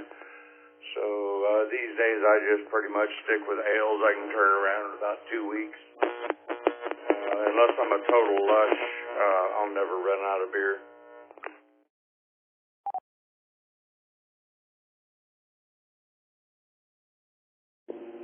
Yeah, I did my first lager kind of by accident because I bought the kit, bought the recipe at SoCo Homebrew, and didn't realize that they called for lager yeast.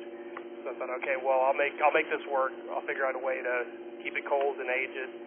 And I think it turned out as my best beer yet. So I decided to make another lager and see how it turns out. My last one was a Schwarzbier, and this one is a Pils.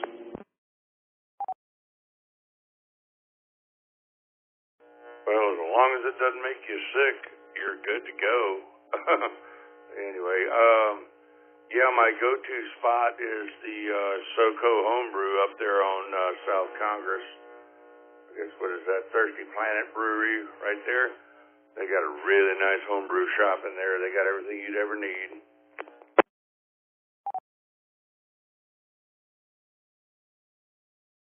Yeah, that's the one I buy everything at. I live in Buda, so it's pretty convenient to get to that store.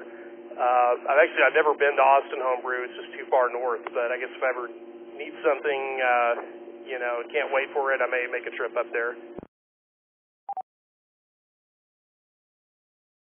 Yeah, last time I was up there, they were basically mail order only. It was really difficult to get what you needed.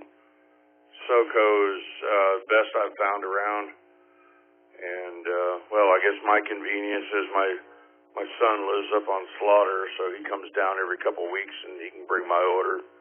So works out pretty good.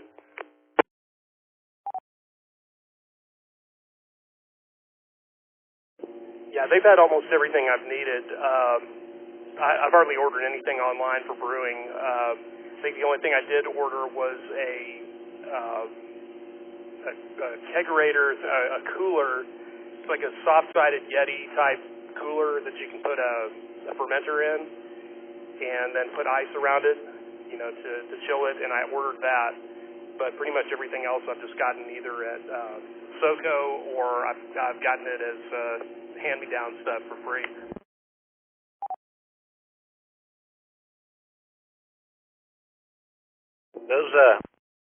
Those guys at SoCo are awesome. When I live on Slaughter, so I'm curious where your son lives, but yeah, man, I've had a really good experience with those guys at SoCo Homebrew. They're really great guys.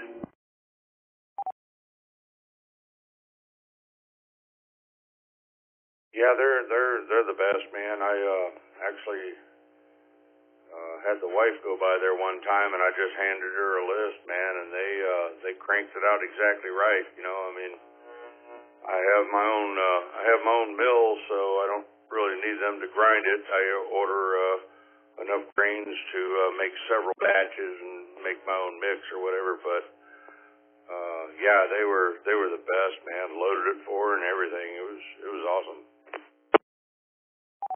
Are you reusing your yeast too? Come again? I'm sorry, I missed that.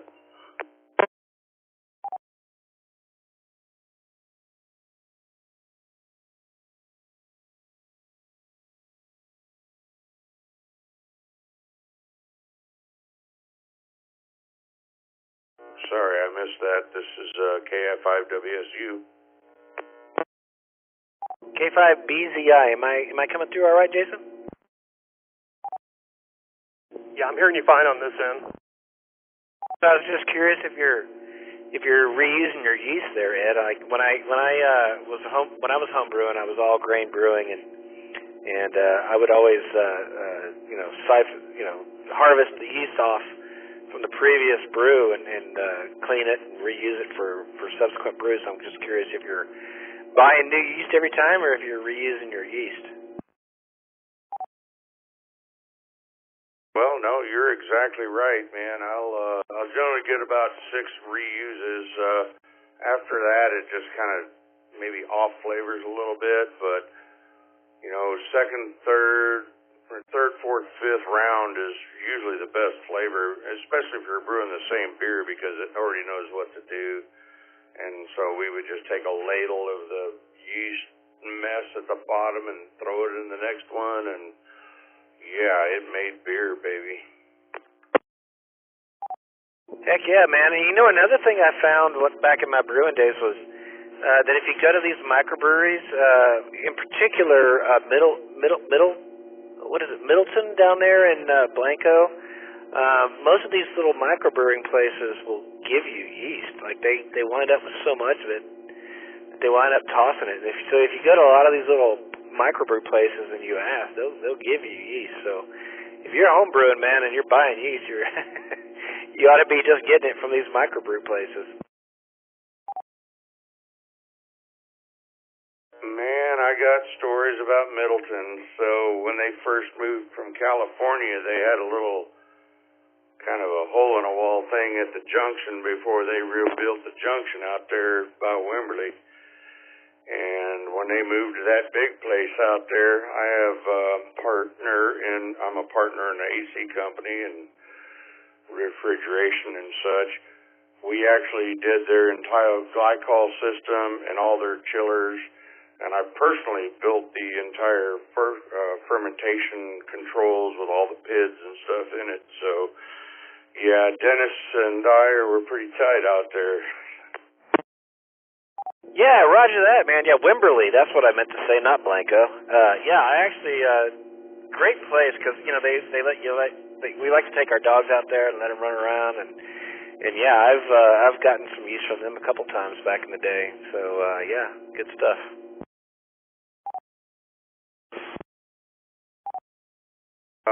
Things have changed a bit over the years, but it's still rocking and rolling, but back in the heyday, it was a lot of fun.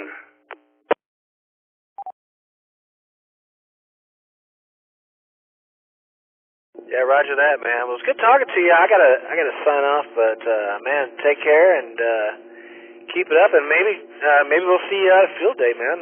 Get in touch with us and try to meet us up at field day. I know Jason's gonna have some homebrew out at field day. He always does, and it'd be fun to mix and match and share.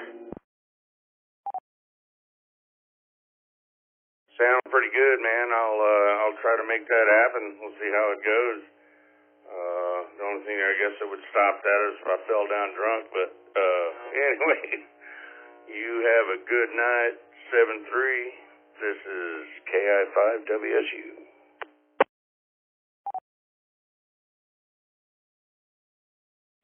This is KB5MPJ. I'm going to sign off too, but yeah, it was good talking to you, KI5WSU.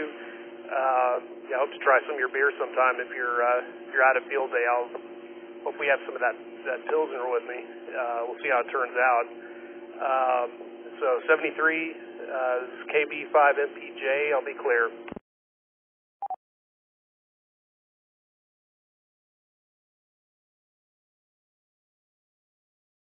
Look forward to it. KI5WSU, I'm clear. K5BZAI, clear. 7-3, everybody.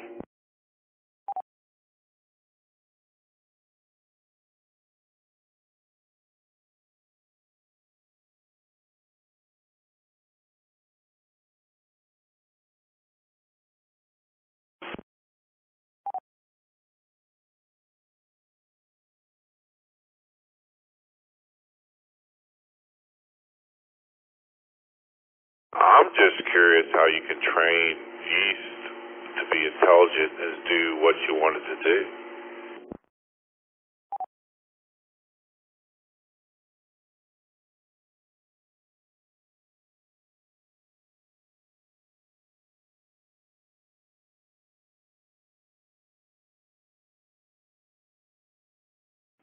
Sorry, I wanted to be clear, but I guess I'm not. Yeah, man, you're right about that, and the whole changing the yeast strains, man, they got some really cool ones now that'll even ferment into like 110 degrees. They'll still ferment outright. Middleton's tried a couple of those too, and I've actually tried one myself. You couldn't tell the difference, and I had it in my garage. It was like 100 degrees out there. That's pretty incredible, for sure. This is KF5 ZQE. Quad. Yeah, and some of the hops that you can grow, the only hops I've ever been able to grow is Cascade in this area. So I've got hop vines. I've grown my own hops but it's crazy how much you need in actual flower hops. I mean, a whole season and made one batch of beer. That kind of sucked. But.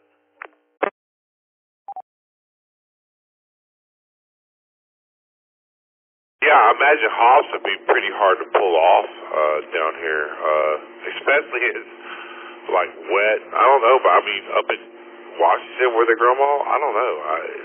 That's incredible that you even tried to do that here.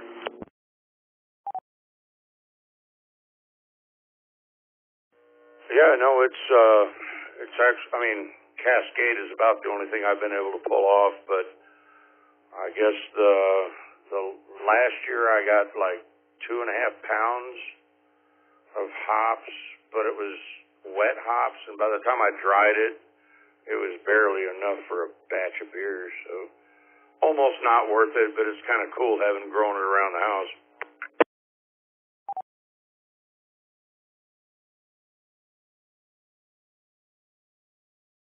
It's a pretty, I mean, it's a super interesting plant. I mean, it's related to what, cannabis, and it's just got those unique looking flowerets and flowers and stuff. It's just pretty awesome, and all the benefits it provides hops.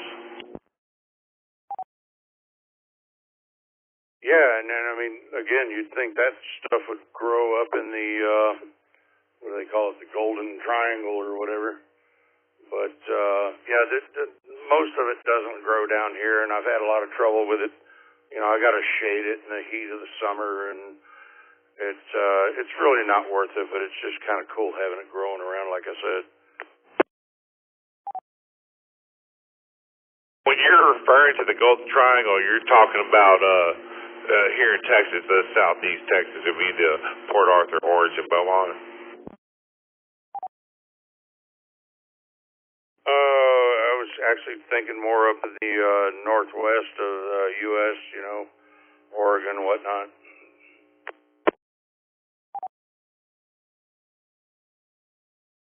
And that's exactly where all those hops grow up there, Washington, Oregon, Idaho. Exactly.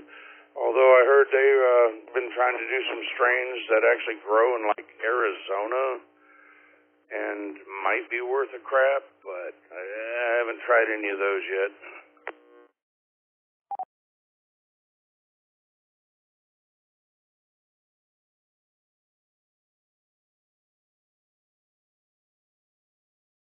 Definitely a fan of IPAs and heavily hopped beers. So, but I mean, I also like when people can use it delicately also. So, I mean, there's so many ways you can go with all that.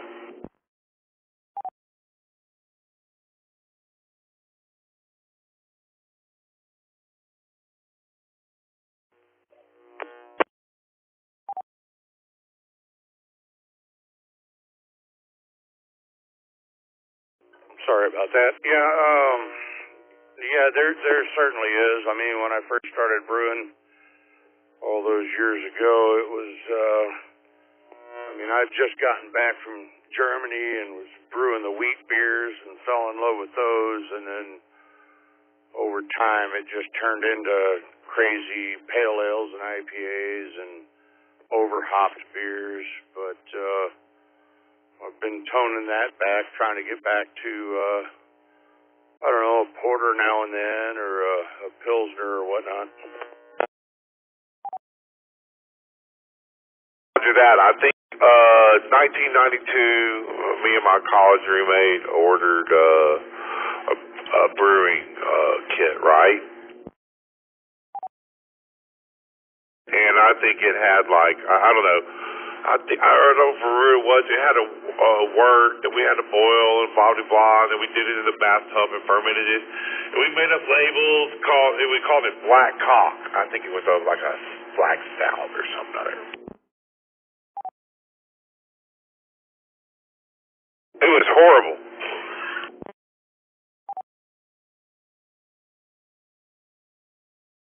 Yeah, one time I don't know how long The ago. technology maybe that's about 10 involved in years beer ago. brewing and stuff now, it's like, yeah, I know One people of my that neighbors started I brewing it for found fun, out and was now in the they're, brew, and we all got you know, to my running house. breweries. We had two brew rigs going. Doing it big time. Over the weekend, we brewed 110 gallons of beer. Man, I shouldn't probably say that. But about half of that went to shit. One of the guys had put too much yeast, like this huge yeast cake, and it exploded all over the room and just made a mess. I mean, it was just a horrible waste of time, but we were just like crazy gung-ho at that point.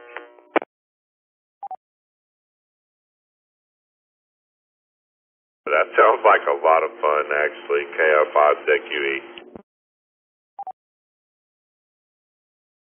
Yeah, it was more of a mess than anything because the contamination. I mean, somebody tried to sleep in that room, almost died of CO2 poisoning.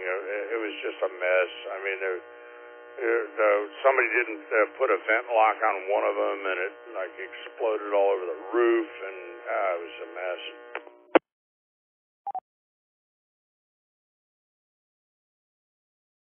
Yeah, that sounds crazy.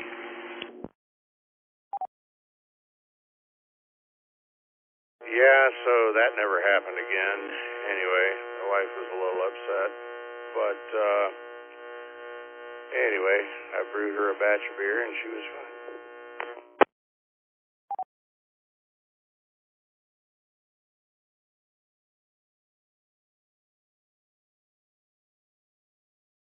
Sounds like an amenable woman. Sounds like a good deal. Anyway, like I said way earlier, I probably shouldn't even be on the radio. I've had too many of these home brews, and it is, what the hell is today? Thursday? Yeah, it is Thursday, so I'm going to call it quits, man, and good talking to whoever's out there. Love everybody. Peace, beer, happiness. KF5WSU, 7-3 to you guys.